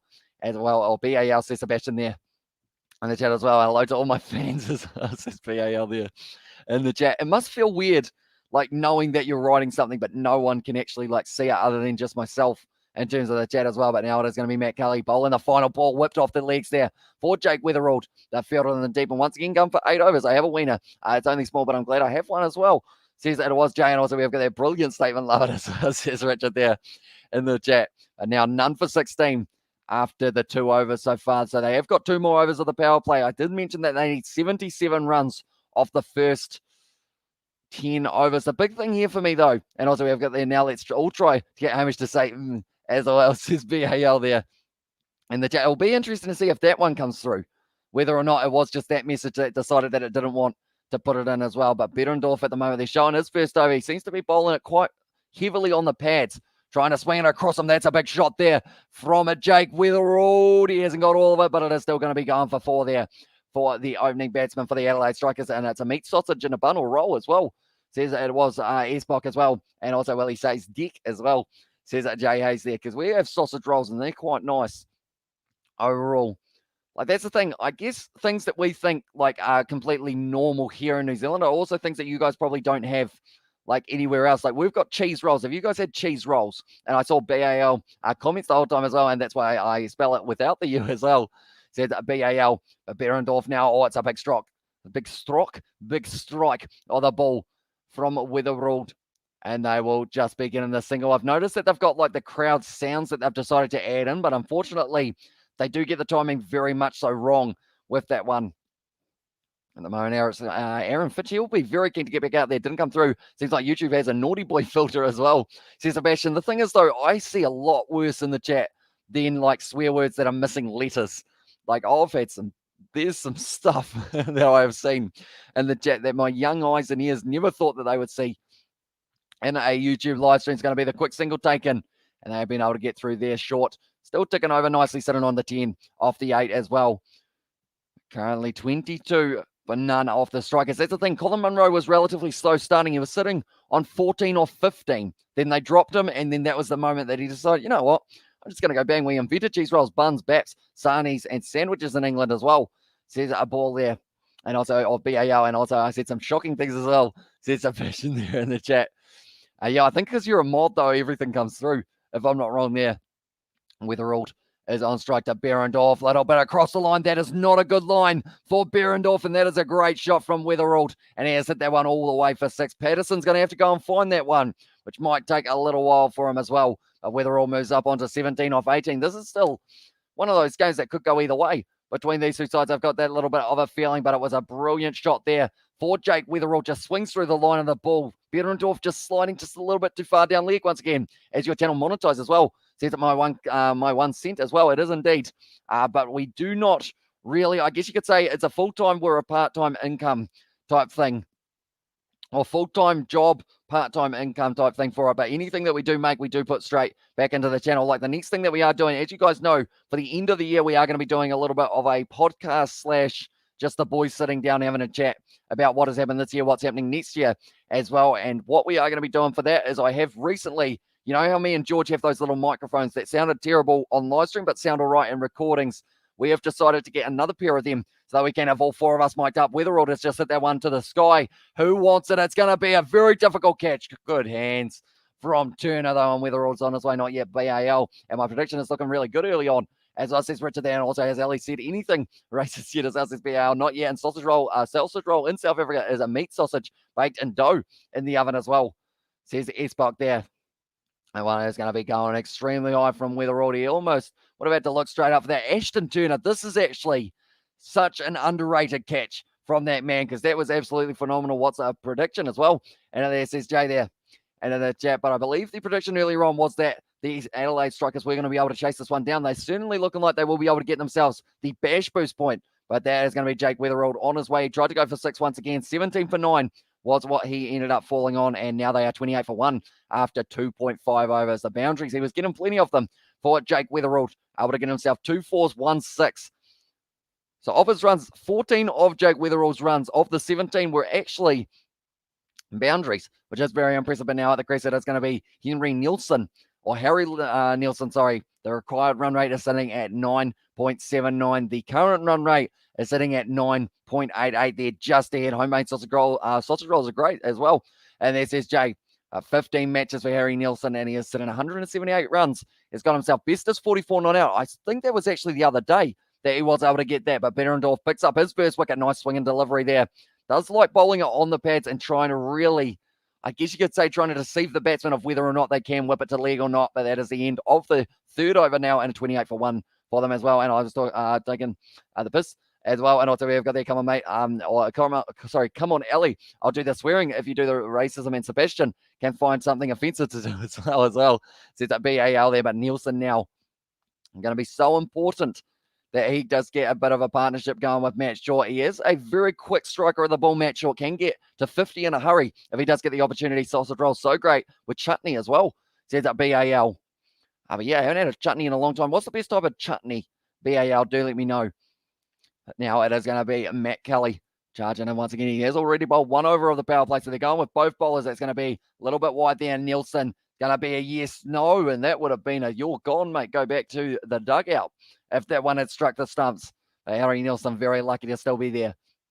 This one, but Kelly did bowl a nice bouncer. He ended up hitting it out to the offside. This would have been gone. Patterson would have, it would have been very close though. And are you racist as well? Says Amish Spencer, I am not racist. I don't believe. And also, BL, not your birthday, mate. You have to be a good lad as well there. And also, Ali is a lady. She does not take part, or she does not partake in racism as well. And also, we have got their pickle is the best chutney as well for BAL there. That is another dot ball for Kelly. 2 in a row at the moment for himself. Target of 196. That sounds very familiar. And the reason that sounds familiar, I've just put it together. That is actually the target that the Sydney Sixers, after the Duckworth-Lewis system was kicked in. That's how many they needed in their game up against the Hurricanes. But last time up against the Heat for the Perth Scorchers, it was Kelly who was able to pick up 4 wickets for himself. It's my unbirthday, so I can swear as much as I want as well. And mango chutney, says Jay, mangoes are very nice. Australian mangoes are just absolutely incredible. That's going to be the use of the feet there from Nielsen. Nicely played. And that looks like it is going to be at least 2 runs here, maybe even back for the 3. Colin Munro takes it in the deep, and they will be receiving the 3 runs for it. But yeah, mangoes are absolutely awesome. I may go and eat before the Toulouse match. See you later as well, says Richard. So we will see you later on, mate. Thank you very much for tuning in. We will see you for the Ulster game as well. And Hamish, are any of these players good enough for the national team as well, says Spock? It's a good question. I mean, there are a couple of players who I would like to see, like probably Colin Munro, like we mentioned a little bit earlier on, is probably one who's right up there. Ashton Agar is actually there for the Perth Scorchers. He is actually slightly capped at international level for Australia as well. And Evan Dogs as well there in the chat. Says Hamish Spencer there. But Behrendorff as well could certainly be an international bowler for them if they did need him as well. It's just the case if they've got that many players for Australia at the moment who are capable of kind of filling in the jerseys. It's like the fact that Josh Phillippe and Nathan Ellis, those kind of guys do miss out because there are a couple older fellas who do kind of fill in those roles as well. But that is going to be, once again, another single. Kelly only going for the 4 runs so far off the first 4 balls of this over. Anyone who is new, be sure to hit that like button. Also subscribe to the channel. We are sitting on 46. We're 4 away from our revised like goal. So we did have the Duckworth-Lewis system, and we did cut down the total that we were requiring to just the 50 for this live stream. 164 runs needed of 98 balls here for the Adelaide Strikers. That is, once again, just going to be the single. Hit down the ground, trying to run it quickly and just trying to get between the wickets at pace for Nielsen. And once again, doing a decent enough job. They're just showing there that it was actually a lot slower for Behrendorff when he did end up getting weather ruled out. It was 112 compared to 130. What is your favourite fruit, Amish, as well? I would say mango, which I feel like mango or pineapple probably is the other one. And mango chutney on chicken madras curry is heaven and hell at the same time as well, says BAL. That's a nice pitched up delivery from Kelly to close out his over. And that is going to be the end of the 4th. That's the end of the power play also. And it will be 34 for 1. Australia have a good and long lineup of cricketers in the background as well. Exactly right. Like, that's the thing. The BBL, like, there's so many talented players that you go like, oh, surely they get a chance at some stage. But some of them just never do, unfortunately. They're always right there on the cusp. Now, just not quite able to get through. And also, we have got the thanks for the response. As well, says Eastbuck, no worries, mate. It's almost an opportunity for the court and bowled there for Kelly down the ground, but it was a big shot from Weatherald. He did hit it all the way for 6, and then unfortunately for him, it was in that situation of then getting himself caught out. We have also got that off to have lunch. Try to be good lads in my absence as well, says Sebastian. And yeah, we will see you a little bit later on, mate. And also we have strong stock as well. And take care, Seb. Says Jay there in the chat. But Short currently sitting on 12 runs off 11 balls. Nielsen sitting on 4 of 4 with the bash boost total target that they do need to try and get themselves is 77. So if they get that, they receive an extra bonus point that they will be able to go on. And if they win this game from here, the Perth Scorchers, they will actually be top of the table, drawing over a bit. Haskelloo now is going to be bowling. He is a leg spinner, and he certainly gets plenty of turn on the ball as well. Way down the leg side, needed a bit of turn for that one, and it's going to be the wide and 1 run as well. So not the best start to the over for Haskelloo there. And also we've got there, you should do a food channel on where he talks about more sports. Oh, wait a minute. We should do a food channel where he talks more about sports instead as well. Says that BAL there.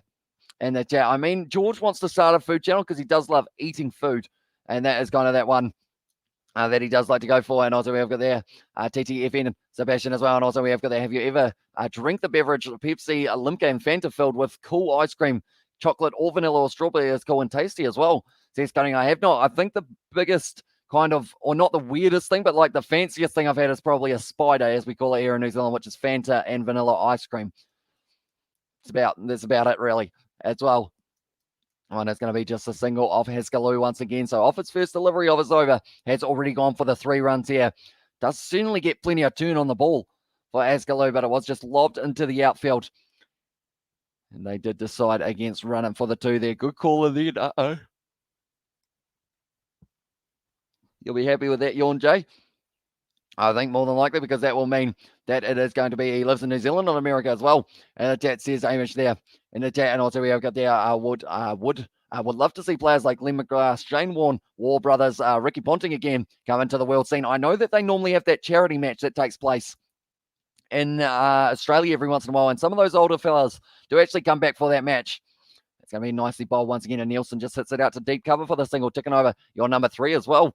And that chat. And also, yeah, that's going to be interesting to see whether or not we do get to see another 2 wickets, because they have yawned 3 times, AJ as well. Says Ali there in the chat. Haskelloo at the moment, it is sitting on 0 of 5 deliveries, or sorry, 0 wickets down the leg side again. So that's going to be another wide for Haskelloo. And now it is 6 runs off his first 3 deliveries here. And this match, bash boost total point that they do need for their target is 77 runs. Should be doable from here, I think. G'day, Ali, as well in the chat. Says it was JA, and like he's saying, they are saying, Haskelloo, he loves bowling to right-handers rather than the left-handers, where he doesn't quite find that line that he is after. We have got there, do you have onions with tomato ketchup and mustard on hot dogs like I do as well, says BAL, and kind of unfair for the Sixers, only 1 power surge over. I thought so as well, with the fact that they were only allowed 1, even though, like, because they took off the overs, but, like, I feel like because the power surge was taken so early for the Hobart Hurricanes, I feel like that should have kind of played factor, and they did allow them to do it as well. Because that's the thing, if that game was only separated by a couple points, or a couple runs, I should say, then a lot of people would have been annoyed with that situation. It's going to be the single once again. So Haskelloo not going too badly so far. 8 runs off his first 5 balls, and I do have onions and a little bit of tomato sauce, but then I haven't really had much mustard on a hot dog. I don't think I've ever had mustard in general. You know, the more you know. But now Haskelloo once again bowling, and it's just a little bit leg side once again from him for the leg spinner. It's going to be what to wait a leg side. That is going to be the end of that over, and now 5 overs down, 43 for 1 here. That's something I was definitely annoyed with that game as a Sixers fan as well, says Ali. Yeah, they should have been allowed their 2 overs, and I feel like the Duckworth-Lewis system, like at times it seems very much so one-sided towards a team. And it depends on whether or not you're batting or bowling first, depending on what team you do end up kind of having either as in favour of yourself or whether you are against it from the start. And also, we have got that. Have you ever experienced a bunning snag as well? Says JA for BAO. And also, hey, mate, I'm trying to fix my controller because a headphone jack is stuck in there that my little brother broke ages ago as well. She's James Gordon. So that would be quite annoying, I would think. And 46 to 3, Leon scored, kick to come as well. Says Amish Spencer, they're scoring a lot of points. They're almost getting around that same as Racing 92. I believe they brought up 45 in the game of the Champions Cup. That's a big old hit there from Matt Short. Strikes that one nicely. That's going to be 100 metres there for Matt Short. Just got the timing. Turner did end up just putting it up there, and it was hit for 6 straight away. Aussies must brew or grow more young cricketers to bring the game to the highest level again, says Spock there. What a shot that is. That was absolutely phenomenal. Turner goes in.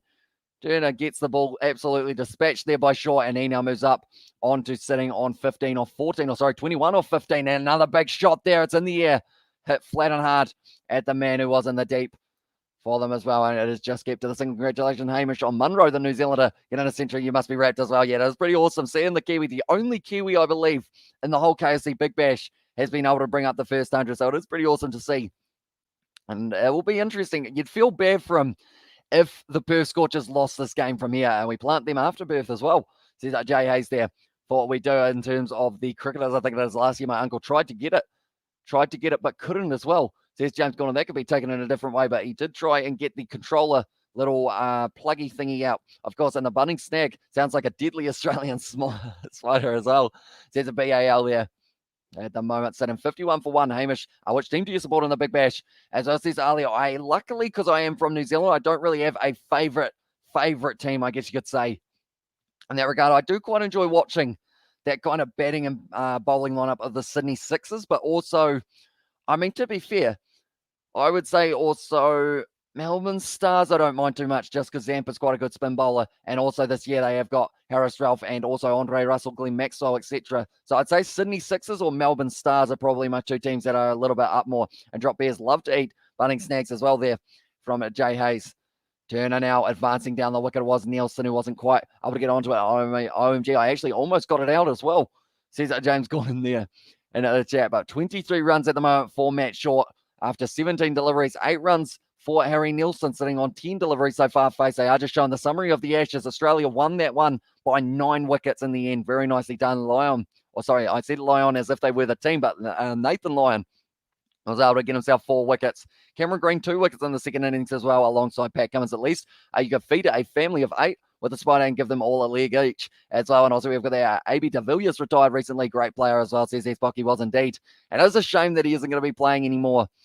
But I'm hoping he still does something, whether it's coaching or some sort of role, maybe a batting coach of a team. I hope he does something along those lines, because it is great to see those ex-players still having that experience and kind of passing it on to the next generation of South African cricketers as well. Ashton Agar now going to be bowling. His first delivery of the match is going to be hit to deep cover, and they will just take themselves the single. Thinking about the two, I decided against it in the end. They actually need 10.3 now runs per over if they do want themselves to get the win here. So it is going to have to keep on going as well. Yeah, your predictor is a little off tonight as well, says Jay Hayes, although the innings is not over yet. And my brothers are facing off against each other this game, Ashton and Wes Agar. They would have been, although unfortunately for some reason they did actually sub off Wes Agar. He was the X-Factor player that they did take out of the lineup and instead replaced him with, I believe, I want to say it was, one moment, I believe they actually brought in Liam Scott, was it? No, who they end up taking out for this one, but pretty much they took out Wes Agar so they could have someone else in there as the X-Factor player as well. And I'm still weird, but just as well, says Betty Wayne. So hopefully you are still well and truly just keeping the eyelids awake at this point. We are sitting 1:43 a.m.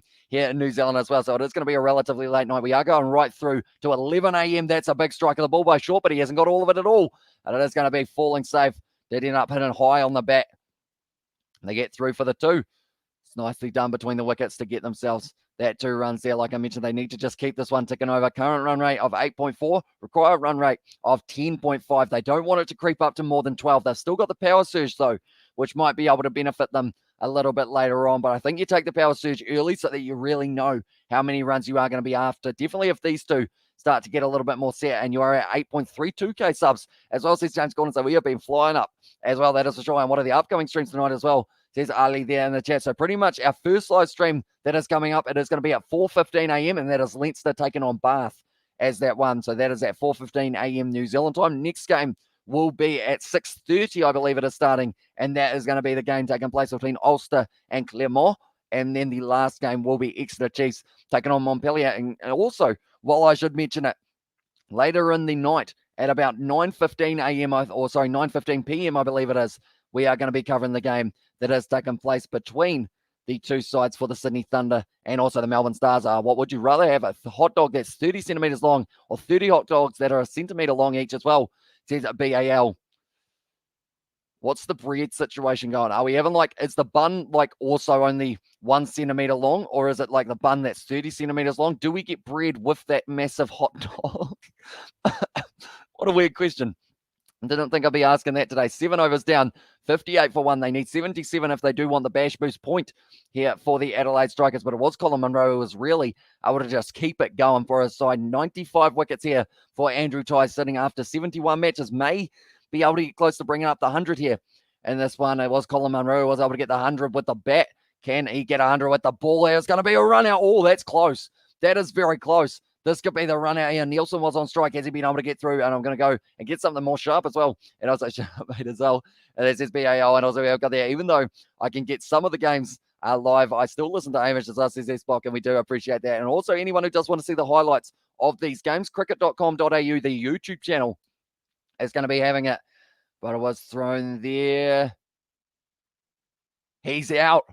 He's out. Nielsen is on his way. And that is a brilliant throw from the deep for the Perth Scorchers as well. When do you sleep? I've probably been 20 years since I did an all-nighter, as I says 9 months. So pretty much, I guess my sleep schedule at the moment seems to be definitely with the Big Bash going on as well. I think that has kind of changed it a little bit more than I anticipated. But pretty much it is probably sleep at about 11 a.m. or 12 a.m. or 12 p.m., somewhere around lunchtime, and then wake up about half an hour to an hour before the BBL live stream in the night. But I have actually, that's the thing, ever since doing the BBL and also the rugby that has been on recently, I have never had so many nights or days that I've been up for a full 24 hours just from doing live streams as well. Definitely when it was raining the other week, I believe it was always, I would do the live streams throughout the night, and then George in the morning would be like, hey, you want to hang out? And I'd be like, yeah, all right. And then it was like a long time of being awake. Me too. Spock, cricket ain't just cricket without Hamish and dogs. It's us, it's BAO, and I'd rather fly or fight 30 fly-sized horses than 30 horse-sized flies. I'd rather fight 30 fly-sized horses than 30 horse-sized flies. Yeah, I would agree with that one. I just had to read it twice to make sure that I did have, did have to have it around the right way, and lol, BAO as well there. And the Jaddo is going to be whipped away to the leg side, nicely fielded in the deep by the Perth Scorchers. And that is another wicket. It hasn't actually registered as a wicket yet, though. They've still got up 58 for 2. They don't want to admit that Nielsen is on his way. They're still looking at it. Have you visited Australia, says Ali? I have indeed. I have been, I think, 3 times in total. I have been to Australia as well. And also we have got there, what about one giant horsefly as well? And I woke up at 7 a.m., gave my son his meds, then went back to bed and woke up at 11:35 a.m. as well. Says that Nov Mum there. Going to be the slow ball, nicely done. That was a brilliant change of pace, but Short's going to survive. It did fall just short of any other fielders, and 53-3 kick to come, and it's pretty much full time as well there. And also Bella, and Penrith. That's what says Jay there in the chat. It was a nice shot, I guess, from Short. You'd have to say a little bit of luck falling his way as well, but 62 at the moment for the Strikers. They need another 15 of around 15 balls if they do want the bash boost point. What is a giant horsefly as well in the chat. Says Hamish, but now charging him once again. Andrew Tye, the bouncer, nicely bowled there. And it is going to be once again another dot ball for Tye. He is a very economical bowler as well. He can pick up important wickets for his side. And that run out earlier on in his over was certainly a good one to have. I feel like I need to stop going when I mess up my words. I've ended up going in that situation. Now I'm a Londoner, mate, as us, says BAO. And also we have got there Jay. If he isn't from Penrith, he's a Muppet as well. There's Ali Ahmed there. And the chat, but now he is going to be running back in Wales as well. Says Jay, he is from England, BAL, I believe. And now it is going to be Andrew Tye once again steaming in 4 off the first 4 balls of his over. It's the slow ball, good shot down the ground over the head of the man who was admitted off, and that is going to be 4 runs for Matt Short, striking it beautifully at the moment from the required run rate. Still pretty high for them. They do need to try and get it down to maybe less than the 10 before we get past the power surge. And horsefly is a genuine thing as well. A genuine thing. And also that's why I asked as well. And also we have got there, Hamish, do you watch the NRL?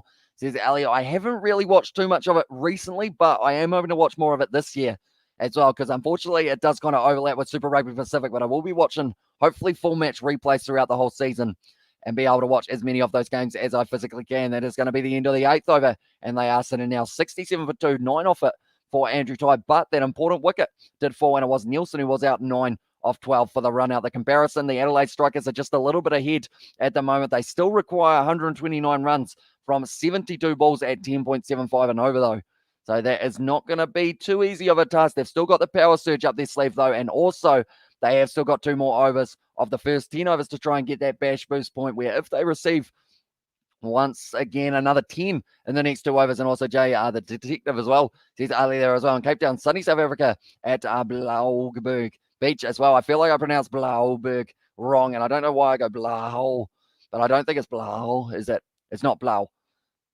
It's going down the leg side just a little bit from Haskelloo, and he has once again bowled a dot ball. He went for 9 off his first over, so we'll be trying to keep it tight here for this situation. Now I'm in Ohio as well.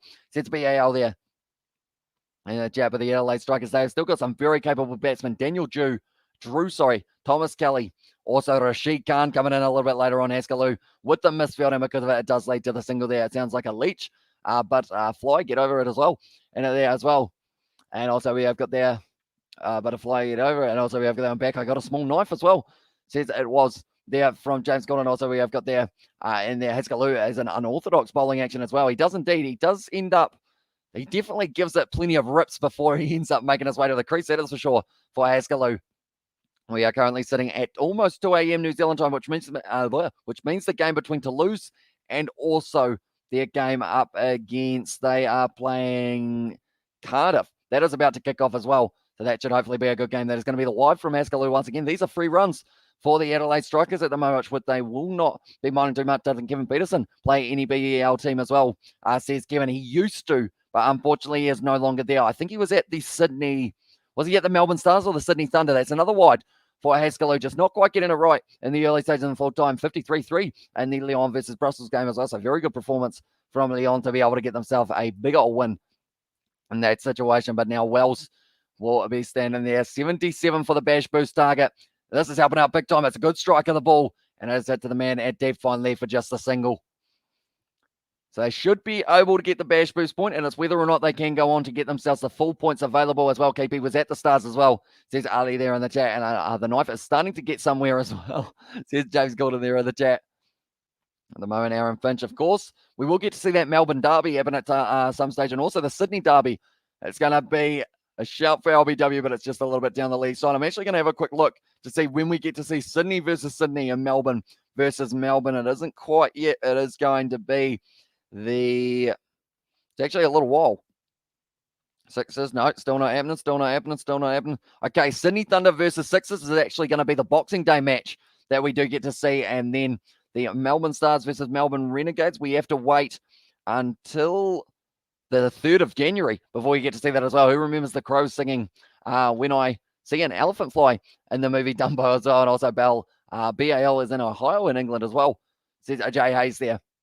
But now it is going to be Matt Short, still on strike, sitting on 38 runs of a total of 31 deliveries. Well, sitting on 1 from 1 as well. Haskelloo is going to be an exciting one to watch out for the future. He was at the Renegades there. It was close to the stumps, having a bit of a tickle with it, but now it's going to be the end of the 9th over. 9 runs, overs gone, I should say, and 71 for 2 at the moment. It is setting. My brain stopped working. That's not good. Well, he's listening, but they're talking to Cullen Munro. He certainly had a good innings. I said Cullen Munro. I'll tell you what, sentences do not work for me at the moment, I have noticed. And also Ohio is in America as well. Says BAL there. But it was taken beautifully by Turner. An important wicket of Jake Weatherald, who can certainly get himself going forward if he does get the chance. Anyone who hasn't already, be sure to leave a like on this live stream. We are currently sitting at 51, so we have been able to hit our like goal, which is absolutely awesome for it. And what is tomorrow's BBL match? It is going to be the Sydney Thunder. They are taking on the Melbourne Stars. So that will be a rematch of a game we only just saw, but I am not complaining one bit because it should be a very exciting one. Ashton Agar now, once again, will be bowling. Ohio is in Cleveland, says Ali. And also we've got their BAL, but earlier you said, are you in England? As well, says Jay. And now it is going to be once again fired down the field. Nicely done. And it will be the dot ball once again. It's London and Fiji as well. Says Amish Spencer there. And Cleveland is in Ohio.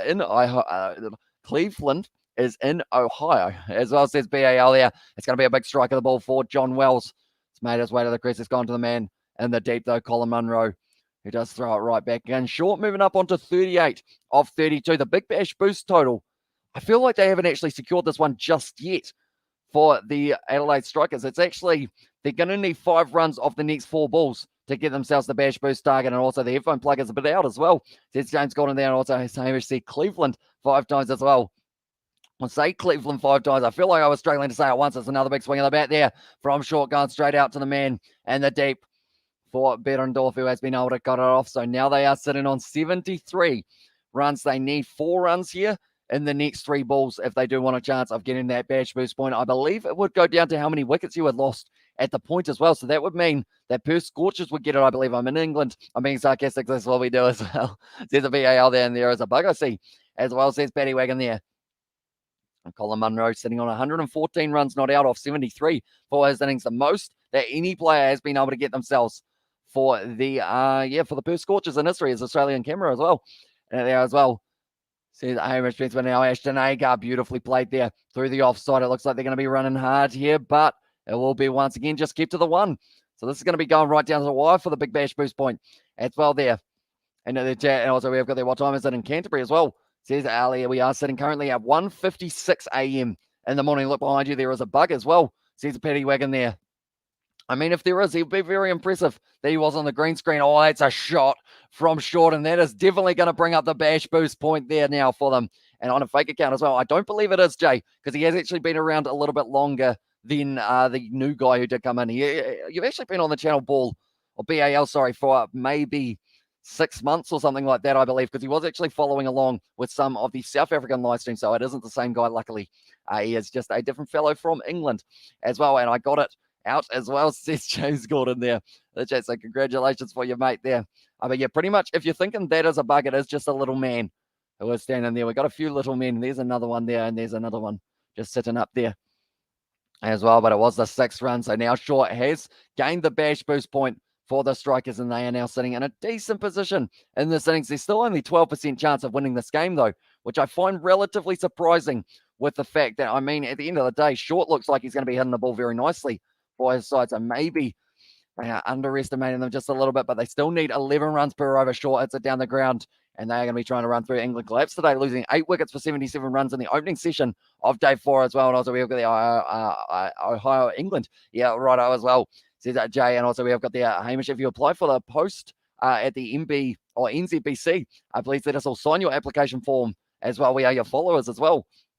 It says it was Esbok there. No, look. As well, says Betty Wagon. Where am I looking, mate? Where should it be? Because I feel like if it's a bug, it should come through on the green screen and the screen in front of me as well. So that's a little flag. If that's not, and then there's a light. Is it Kieran? You're talking about Kieran up in the corner. Possibly, Hamish, what stadium is that behind you as well? It's not the one that we're at. I realized that because it was the one for the Hobart Hurricanes game beside you as well, or behind you. Behind you, says Paddy Wagon. You're trying to make me turn away so you can do something, Paddy. Is that what's going on? How long do I have to turn away for, Paddy, to look at this bug that is there? And also we have got there BAL, make your mind up as well. Says that Jay, I believe he is from England. He was just telling you he's from America. So you would be slightly more suspicious of that one as well. I'm going to look away, Paddy. I'm looking away now, okay? Wait, is this so that you can see my hair? Because it is not good at the moment. I'm looking away. I'm looking around the green screen. There is no bug that I can see that I know of. No bug. I'm looking back. Haha, there is no bug. Really? There is no bug. I mean, to be fair, if there was a bug, we did have a fly in here a little while ago. Marty McFly, he was called. It was a lad, and he's never returned since then. I don't know what happened to him. And so I just wanted to see the hair as well, says Ali. No, it's not good at the moment. It's literally just sitting there. And pretty much the way that I do it is pretty much just the case of try and get it so that it's not in my face, so it doesn't annoy me, which I feel like the easiest way to do that is just chop it. You know, I had to wait and see. Of course, we have got Matthew Short there. He is still on strike, sitting on 46 runs off only 35 deliveries. The Strikers have gained the Bash boost point, and Wes Agar once again, Ashton Agar did just close out his over, going for the 10 runs so far and at that one, but 10 overs down now between these two sides. Is there going to be one more on the cards? And it's not a bug, it's just a huge spider with an England ODI jersey on as well. Said that it was BAL there. We got a little Hobart Hurricanes boy. I'm not even sure who that is. If anyone can guess who that is, you win nothing. I get dreadlocks as well, says Jay. And also we have got the, do you do boxing or UFC streams as well? Says Ali, I'm thinking about doing some UFC in the future. Boxing, I don't really know too much about, so I feel like that might not go too well for myself. That's a single off the first ball of Haskalou's over, and he always loves to steam in and just keep on rotating through those deliveries. He just keeps on going either wrong and then leg spin, wrong and leg spin. And I don't think dreadlocks would suit me very much, Jay. Overall, but anyone who hasn't already, be sure to leave a like and subscribe to the channel. It's usually appreciated. And do let me know who you think is going to be winning this game as well. 114 runs needed, 113 runs needed, off 58 deliveries here as well. Haskalou now dragging that one down, and Tesla, that's not the name. Tesla is actually someone who was on the live stream yesterday. He said he was drunk. He said hello to us, but that is going to be, once again, Wells just rotating the striker short, actually getting himself up. Yawn time as well, says Jay. Oh, I've had 3 yawns, haven't I? And they have only lost the 2 wickets so far, so perhaps there's another one coming up. I hate that. Why do yawns do that? Stop putting on yawns. It's going to have to become a banned word soon. That one has gone through for the mid-wicket way, and it is a very nice shot, getting them at least the 2 runs here, and they do just run the 2, so they will now need 110 off 56 deliveries as well. The Wells at the moment sitting on 6 off 6. Short sitting on 48 off 37 as well. We've got Lol from Jay there. I should say, but Haskalou at the moment sitting on 18 runs off his 2.4 overs so far. Hasn't been able to pick up a wicket, just the 1 wicket for an Adelaide Strikers. That's gone straight through him and it's bowled him as well. And Haskalou is fired up for that one. I should have maybe waited a little bit longer before speaking, because Behrendorff, I was going to say, is the only man who's got the wicket with the ball in hand. And then there was also the run out. But now Haskalou, he has been able to pick that one up. It was actually a shooter that went straight through. I think it was the wrong one. Yeah, it just went straight through. He ended up coming off the edge of Wells as well, falling you. Actually made me a bit more awake as well, says Paddy Wagon there. That's great news. Are you going to be up for the Champions Cup games, Paddy, or do you think you will end up having a nap before then? And also, we have got the 115 off 18, off 58 is only 2 runs a ball. So should be manageable as well. That's a yawn wicket, says Jay there. It's a...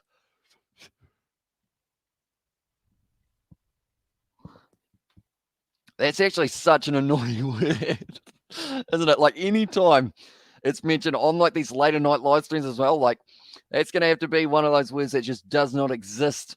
You know, we'll have to get a yawn emoji perhaps. And also, we have got there, think on your break time, do exercise, run up, down. That's all Hamish as us is given. That would look interesting. My parents would be like, Hamish, what are you doing in the hallway? And I'll just be straight around the corner, straight back. And so I'll probably end up cooking some food. That will wake me up well and truly. I'll end up having a snack in between, but that's going to be pushed at the ball there for Drew, who has now made his way to the crease, and another one as well. And also, I don't know, I probably faceplant my desk, so who knows, says Betty Wagon. That's all good. If you do need to sleep, make sure that you do sleep. That is my advice, or else you will end up with bags under your eyes and dark rings just like me, which is what you want, of course. But 11 overs down, and it's going to be 86 for 3, but nicely done by Haskalou to be able to pick up that wicket now. It's going to be Ashton Agar once again who will be bowling this one. We have got there Hamish really does need a sponsorship deal with Red Bull as well, says BAL. That's a good idea. Red Bull, or also, I drink a lot of Fanta. Fanta is one of the go-tos for myself. Maybe I've got to get in contact with Fanta and see whether or not they do want to throw $1 at your boy and see whether or not they want to give me like a can of Fanta or something. For the live stream. And now short, sitting on 48, advancing down the wicket, whipping it to the leg side, and then it's going to be a nice shot down the ground. Where's Agar, though? Ashton Agar. Now he's bringing him up in the deep there, Patterson. So many wickets are about to come as well, and I think KFC should sponsor Hamish as well. That would be pretty awesome. After 2 years, I finally got the plug out as well, says James Gordon. Does the headphone jack still work? And don't break off another headphone in it to test it out. Is what I would recommend. But yeah, there are going to be many wickets to come if 1 wicket equals 1 yawn, because the Strikers at the moment, they are sitting on 87 runs. And the Perth Scorchers, they need to find a big partnership between these two, and they need to go for that power surge, maybe at about 14 overs or so. Try and push towards it. But Drew is looking like he is going to be continuing from where he left off in the last game, doing decently, I believe, as well. Red Bull and a bag of chippies as well. There's a BAL there. And also, we've got their low on the chat. from Jay. I'm trying to stop myself from doing it, but now it keeps on trying to happen. Yeah, now we're all good. Cameron Bancroft at the moment behind the stumps, just trying to set the field a little bit here for Ashton Agar's bowling. It's a good delivery. That's going to be hard. It's going to go over the outfield, though. It's looking like it might race away close to the boundary, but it's going to be cut off nicely, and they will get back for the 2 there for the Adelaide Strikers. They now need 2 runs per ball of this match, if not just that little bit more, with it being 12.35 as the required run rate. Current run rate sitting only around that 7.85. Why does this happen? Oh, it's a big sweep shot there. Beautiful shot for Drew, and that is going to be the 4 runs. So he is looking like he is in form, so they should probably take the power surge early on. That's a good shot from Drew, though, and like they are saying, not just has he been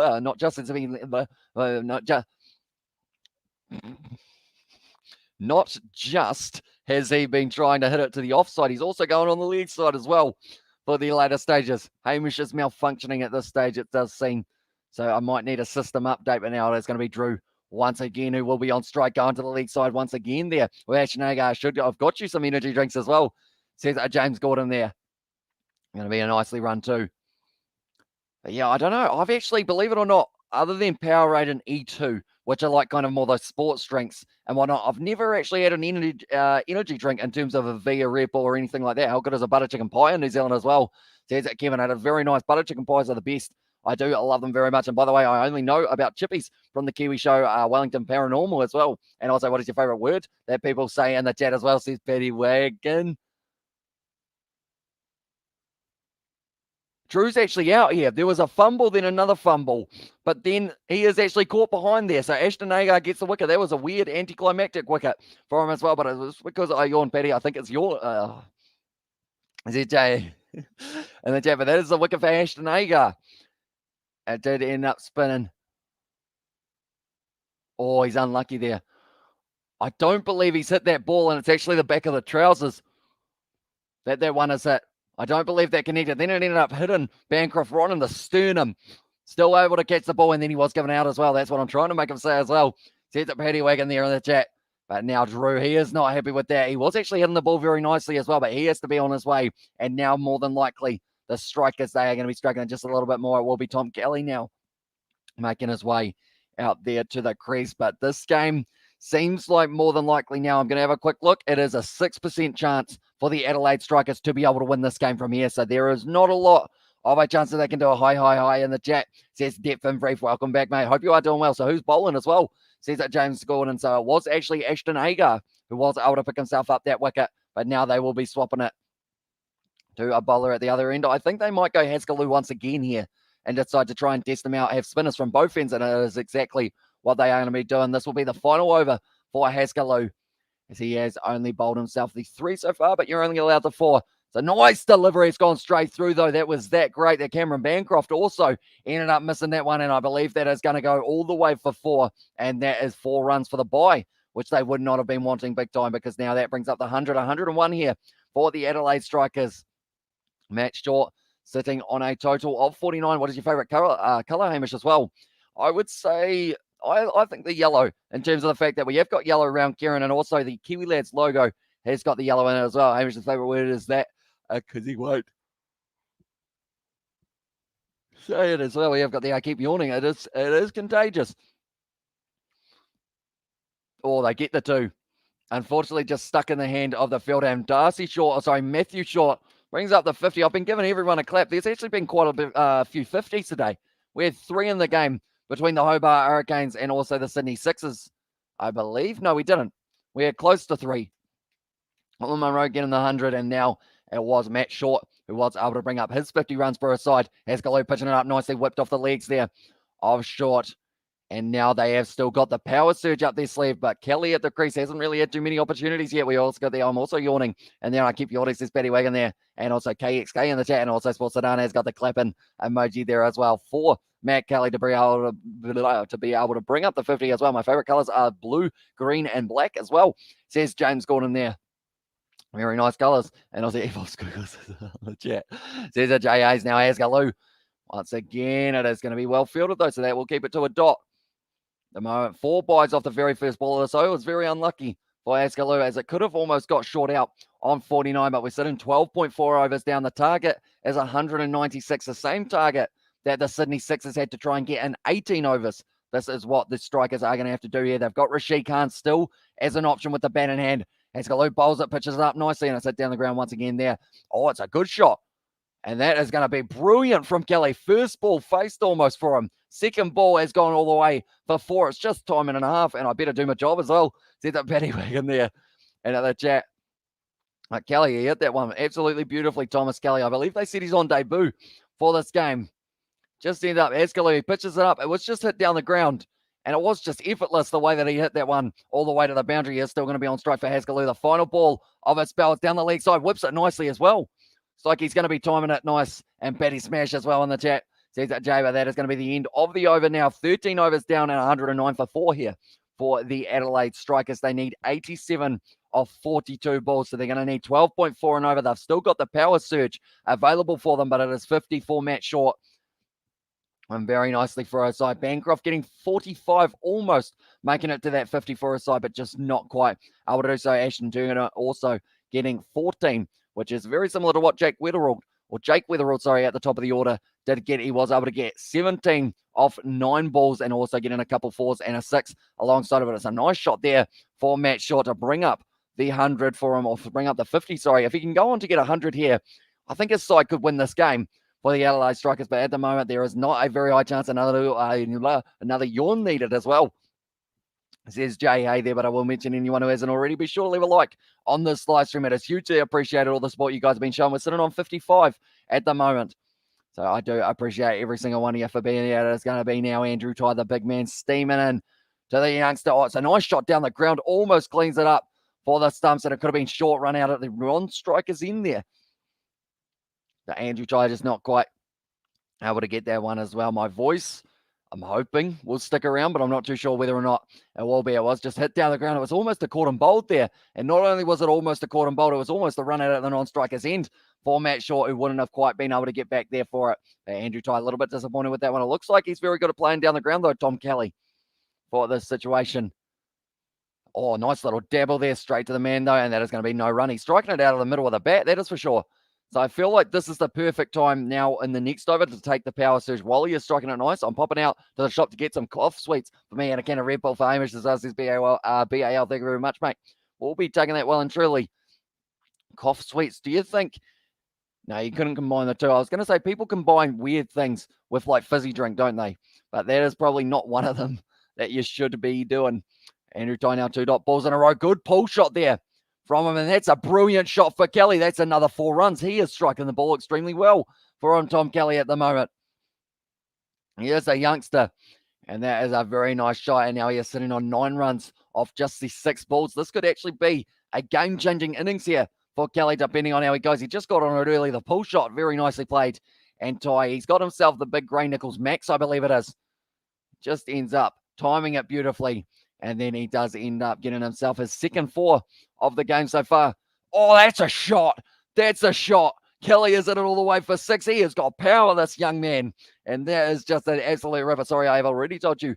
Sorry if you have already told, but how old are you? I am 22. So I recently turned 22. From the 2nd of December was my birthday. And Mentos and Coca-Cola, that's a genuinely explosive combination as well. And a lot of us need something to wake up as well. That's a shot and a half from Kelly. Just drops back. He doesn't even need the power surge at the moment. He's finding the boundary anyway. Just rocks back, strikes the ball. He has very quick bat speed, I'm noticing, for Tom Kelly. And he moves up onto 15 now of only the 7 deliveries. It's a slower ball there from Andrew Ty. Well bowled by the experienced Andrew Ty there. You don't pick up 95 wickets by not having a couple tricks up your sleeve as well. Now, it has been 10 runs so far off this over. 3 dot balls, but also a 4 and a 6 here for Kelly, and he is going to be on strike for the final delivery, still requiring 12.5 per over here for them.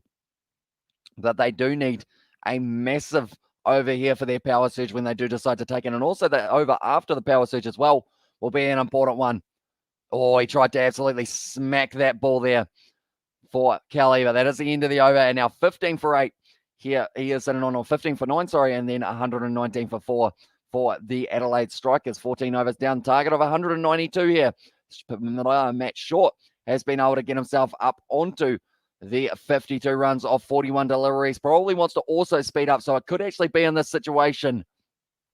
I would say if they go with the power surge now, it seems like the perfect opportunity to do so, because you're sitting just ahead of what the Perth Scorchers were, and also you don't want to leave it too late to take it or else. Then if you lose another wicket here, then you lose your set batsman in Matt Shaw, or you lose Dan Kelly, or sorry, not Dan Kelly, Tom Kelly, who is looking very aggressive here. It doesn't look like they've taken it just yet. I don't believe they have. So at the moment, the Strikers, there is a 10% chance that they will be winning this game from here. And also, we've got to be back in 10 minutes. Keep poking Hamish with a stick to wake him up until I get back as well. Set to BAL, Ashton Agar there, dragging that one down. It's going to be whipped off the legs. I think that Kelly from here, he might actually go aggressive up against Ashton Agar as well, which will be a good battle. And need a wicket short out would be a handy yawn as well. See that Jay Hayes there in the chat. Yeah, at the moment, the yawns aren't coming too thick and fast. I believe I'm only sitting one yawn ahead of how many wickets we've had, and I think they considered that one as the freebie for myself for a run-out opportunity a little bit earlier on. Well, the Scorchers at the moment, they've still got men who can be bowling. Haskell has bowled out. Berendorf's still got a couple.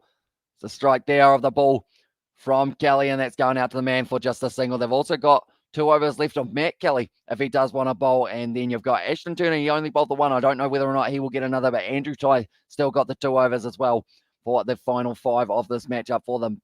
But no power surge as of yet for the Adelaide Strikers. This is going to be an interesting choice of when they decide to take it. It's a shot there from Shaw, but it's hit straight out to the man who is in the deep just for the one. Now, yeah, I was going to have you heard that Franklin is coming back to GTA Online and Chop. Also, Dr. Dre is in the DLC as well. I did see that there's a DLC coming on about the 15th of December, isn't there, for GTA, if I'm not wrong. But I haven't actually seen any information on that one yet. It's dragged down. Good shot of the ball there. And that is going to be hitting it straight to the man in the deep there, Kelly. The required run rate is going up now to 13.45. Hamish's yawns are coming as fast as Leon's tries against Brussels were as well.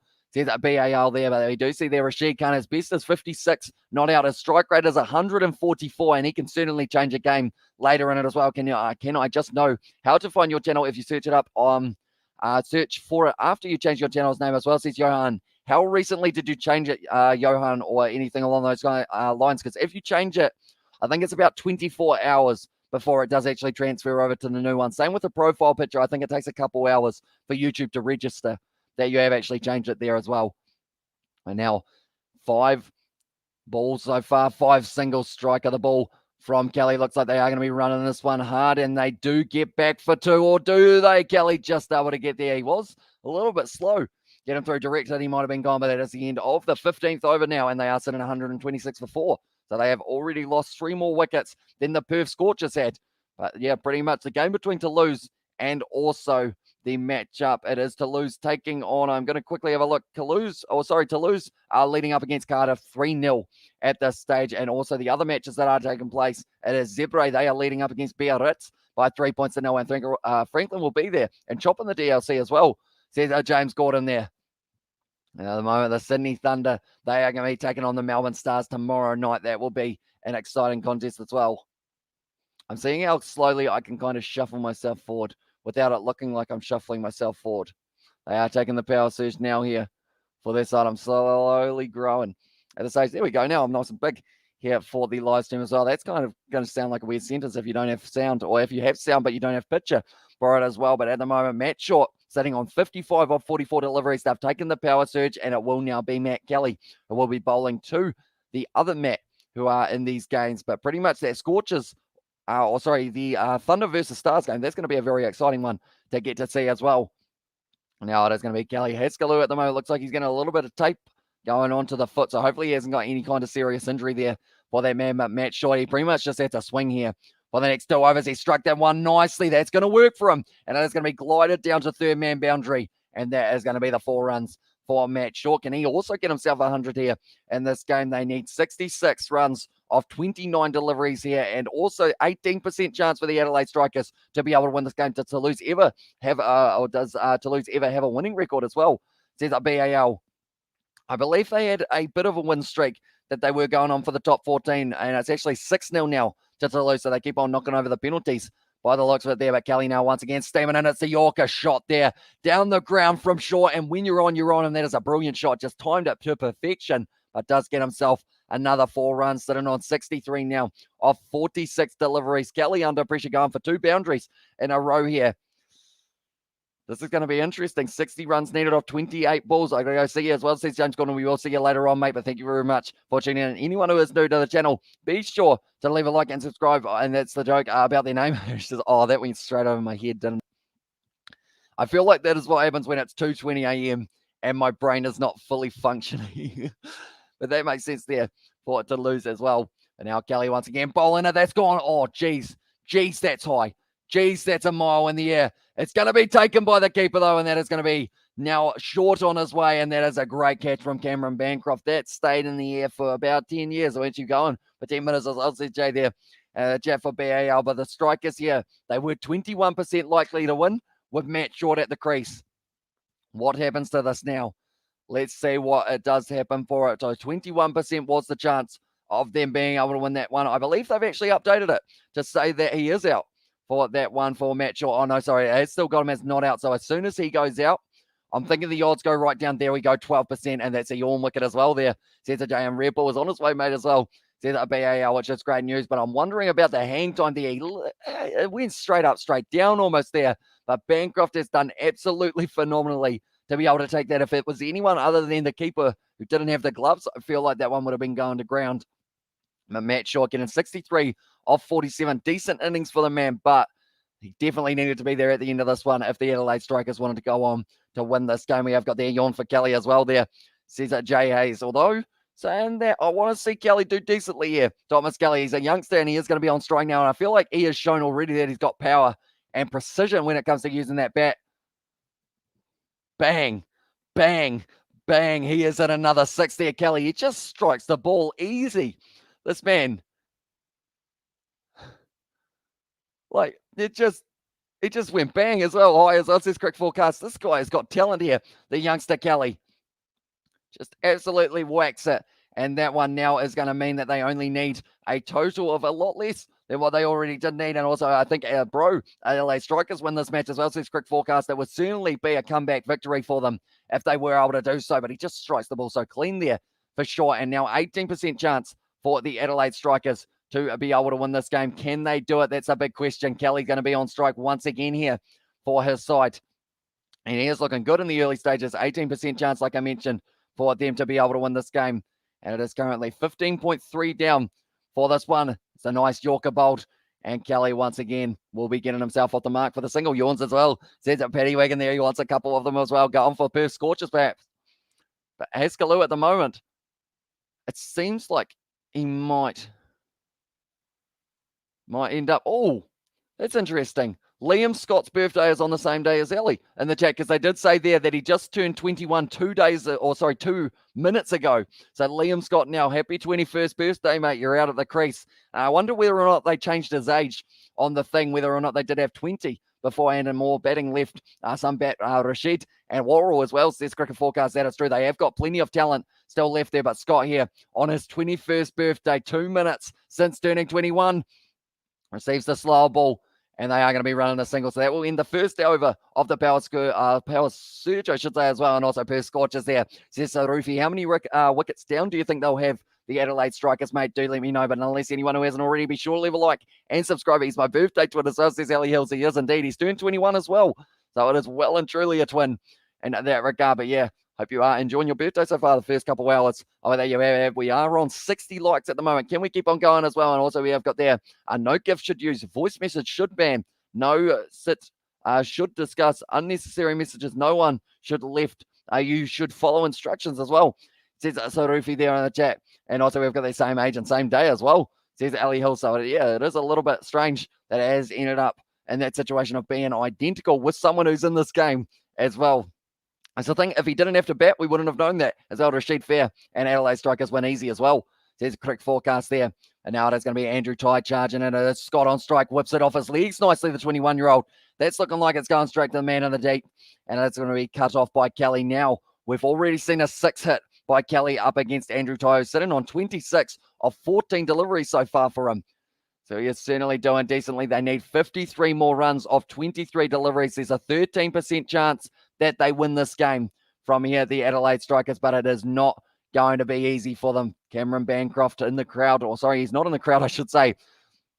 Oh, that's going off the edge. Is it going to the man? Yes, it is. Kelly takes the catch. Or Patterson, sorry, gets it. And Kelly now is going to be on his way. Come on, people. Smash that like button for Ellie's birthday as well. Says it, Paddy Wagon. Good take there from Patterson. And now Kelly is going to be out. He's disappointed. 26 off 15, though. We've seen just a little bit of a snippet of what that young man can do. Who do you think will win as well? Says Cricket Forecast. With that wicket falling, I would say now that the Adelaide Strikers are in a lot of trouble because he was probably one of the last set batsmen. They've got Rashid Khan, though, and he can change a game for himself, and definitely with the power surge as well, and one expert win as well. Says Luckmail, not too sure what expert is as well. We always got to share the same birthday with Barack Obama and the old Queen Mother as well, but not the same years, obviously, as well. Says a BAL there, but Matt Kelly going on his way, unfortunately. Oh, sorry, that was actually Tom Kelly.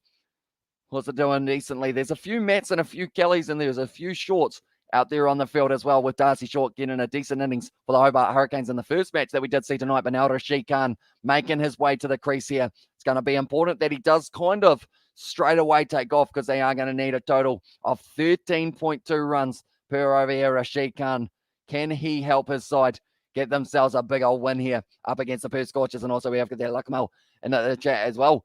Says Cricket Forecast there. Now it is Andrew Ty on strike. It is the youngster. He's just been clean bowled. And now because of it, 2 for 2, says Ty. And now it is going to be the hat-trick ball. And Scott on his 21st birthday is only going to get himself 2 runs off 4 deliveries there. That was just a great ball from Andrew Ty. This game is certainly changing now. It seems like the momentum shift has just happened. And now the chances of the Adelaide Strikers winning this game is 3%. Just ends up hitting that ball, unfortunately, right onto his wicket. And middle one off was what he was able to take out. English speak as well. Says that Luckmail there in the chat as well. And now Liam Scott does end up going on his way. Bold tie, 3 balls face, sorry, and he was able to get himself the 2 runs. But now it is Worrell and Rashid, and he is going to be facing the hat-trick ball here, Daniel Worrell. So he won't be too keen about that, making his way out to the crease. I believe he actually had to face a hat-trick ball not too long ago as well. And someone in my class was, when I was in primary school, had the same birthday as me. As well, says Betty Wagon. We had 2 people in our class who had the same birthday, but they were twins, so that kind of made more sense in that regard. That's my fun story. Although there was actually someone else who had the birthday on that exact same day as the twins as well, which is where that story was heading. That situation by Worrell now, he is going to be on the hat-trick ball. Weirdest tie bowler. You got to bowl it on the stumps. They're in a very good position to be able to go on and win this game, as long as Andrew Ty just keeps on performing the way that he is. Got himself 2 wickets. I didn't mention if he gets himself 5 in this game, he will be in a good position of it being able to get himself the 100 wickets. It's on the stump, slow ball. Worrell, beautiful shot there.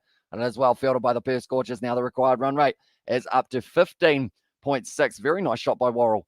So they are going to be requiring almost double what they are going at the moment for their current run rate. That's what they're going to require. Rashid Khan will be on strike here. Andrew Ty actually still has 1 more over as well. We have got their 1 expert odd as well. Says the Luckmail. I'm not too sure what that is, unfortunately, mate. And also we have got their Shiv in the chat is here as well. Welcome into the live stream. If you guys are new to the channel, be sure to hit that subscribe button. It is hugely appreciated.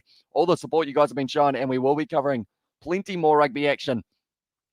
So slow ball, Rashid Khan hits it straight down the man's throat, and that's going to be Rashid Khan out for the Golden Duck, and that is certainly going to be the end of the game now. 22 million people all share the same birthday every day, as well as BAL. That's a lot of people. That's like more than New Zealand by about times. How many are we sitting at? That's about 5, or no, probably about 4.5 times New Zealand. So that pretty much means everyone in New Zealand would all be celebrating their birthday on the exact same day, 5 times over every single day. That's pretty interesting in that regard. But Golden Duck here for Rashid Khan, something that we weren't expecting, but now does mean that the Adelaide Strikers, they have a 2% chance of being able to win this game, unfortunately for them. You will not be happy with that. Oh, sorry, 0.5% chance for the Strikers to now win this game. They will have to try and do it with the tail order, which is certainly not what they would be hoping, or what they would be hoping for, I should say, in this situation. At the moment in the Toulouse versus Cardiff game, the score is 13 points to Toulouse, 7 to Cardiff, and then Biarritz are leading up against Zebre, 7 points to 3, as well as the other one. Now it is going to be Peter Siddle making his way to the crease. How much of a long ball can he strike? Peter Siddle, he is still a very talented player. 54 matches, only hitting 34 runs, but he has got power, and he has also got the chance of being able to do something decent here for his Adelaide Strikers boys. But Andrew Tye at this stage bringing up 3 wickets already in this over. It's going to be on the legs just a little bit, and it's going to be called no by Daniel Worrell. And now that is the end of the 17th over, 144 for 8 here. And they are in a difficult position here for the Adelaide Strikers. I believe in my prediction, I said that Perth Scorchers would get 184 and Adelaide Strikers would get 170.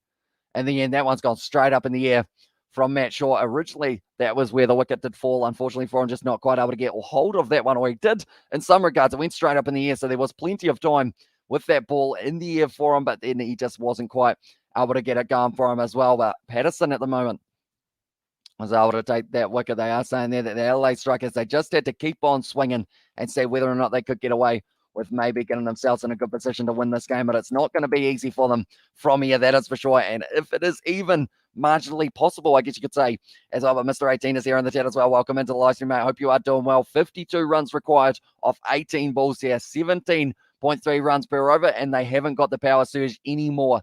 So this is going to be 5 men out on the boundary. Behrendorff going to be bowling the last over of the match. I assume he will get it as well, and they will go with Andrew Tye for the second last. And Mr. 18, hello as well, says Paddy Wagon. So I hope you are doing well, mate. 3 overs left in this one. Behrendorff with a full toss. And Worrell has just hit that one down the ground for the single down to long on. So maybe, like they're saying, unless Daniel Worrell starts absolutely smacking this ball around down, I just used a calculator to divide 8 billion by 365 as well, says BAL. So I guess that means that on some days, like they're probably more popular than others as well. So you would have like maybe 50 million on certain days they might end up having. Imagine if you were the only person in the world with a birthday on a certain day and somehow that is just how it worked out. I don't believe that would be a real thing though, unfortunately. But Peter Siddle at the moment, I think he was just asking the question of whether or not that was a wide for that one up against Behrendorff.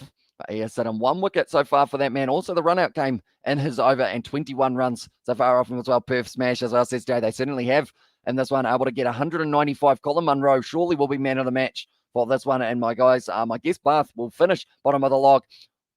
Oh, that's a beautiful delivery from Behrendorff, and that is going to be now another wicket down for the Adelaide Strikers. The captain, Peter Siddle, is on his way for a golden duck, or sorry, not a golden duck, just a duck there of 3 deliveries. Peter Siddle goes for the nil.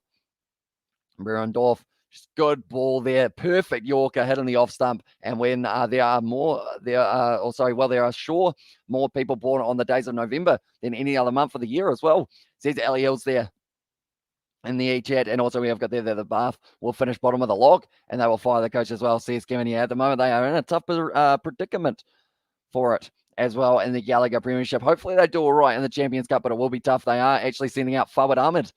The thing is, he can actually hit a long ball, Fawad Ahmed, from memory, but it's just whether or not he can hit 51 runs off 15 balls with 20 as the required run rate. If he does, this is the biggest comeback surely in the BBL so far, and also who he is, born in July as well, says Paddy Wagon there with a question. I guess that's a good way of working out how many people were born kind of in the same months are in this chat, because we've got 40 people watching, so I guess you can take the analytics of that one as well. So I assume that Paddy Wagon, you are born in July, more than likely, but at this stage now, Behrendorff going to be bowling this one. It is not a hat-trick ball, but it is going to be possibly getting the final wicket of the day for the Perth Scorchers. A little bit of a full toss there from Behrendorff, just getting the length slightly wrong, and it will be hit down the ground for Fawad Ahmed. Now, Daniel Worrell, does he decide to try and play out this last 14 balls? Imagine being born on February 29th as well. And thanks for my 900 as well, says Aidan. You are welcome, mate. Please do cash out. Don't risk it all. Oh, the next one, if you want someone to hold on to it, chuck it at the Kiwi lads. We will put it into a microphone or a light or something. As my son was the 28th of February. As I said straight there, and there are 4 times less people born on February 29th than any other date as well. It says, bow, that's gone big from Worrell. Straight up in the air, straight down. That's the end of the game. And the Adelaide Strikers have been bowled out. Worrell, he put everything into it, but unfortunately put everything into it when it went straight up rather than long. The Perth Scorchers win this game by 49 runs here. And it is a very impressive end to the match. Colin Munro's got to be the man of the match there. Done very nicely. I'm putting it on Bath. Do not put it on Bath, mate. That is just a death wish. Why don't happen? Put 50 on Bath if you really want to try and push it. Because at the moment, Bath, tell you what, we're going to have a look here. Before we end this live stream, I'm going to try and convince you that it's not a good idea. So we look here at the rugby union. Okay, we go here. We look at Bath. There they are up against Leinster. For Bath to win, they are paying $61. So there's no reason to put 900 on it rather than just putting like even $5 on it. Could be worth the crack as well. Yawns catched up in the end as well. See the Paddy Wagon, yeah. I was able to do quite a few of them, but the next live stream that we are doing on the channel will be at around 4:10 p.m. or 4:10 a.m. Sorry, and that will be Leinster taking on Bath as well. But thank you all very much for tuning in. If you did enjoy, be sure to leave a like and subscribe to the channel. And also, Aiden, I didn't bet a cent as well there. Says Jay Van Adelaide. Thank you all very much for tuning in, and I will see you for the next one. Who's in the Bath team? Not really anyone I've mentioned almost. Oh, they've got a couple good players. Cokanasiga out on the wing. And also, I think they have still got Sam Underhill in that 4-pack. Gary Ringrose is playing for Leinster. He's going to be a problem for them. Also, they have got their Bayliss, Charlie Yules, Will Stewart, Tom Ellis. That's literally about it, though. So I would definitely save your money. But Rocket Daguni is the player who is out on the wing, not Cokanasiga, and by Peeps as well. And the chappy good as well. And also, we got there, Jay, you don't know me, says Adam and Nonetheless. Thank you all very much for tuning in, and I will see you all for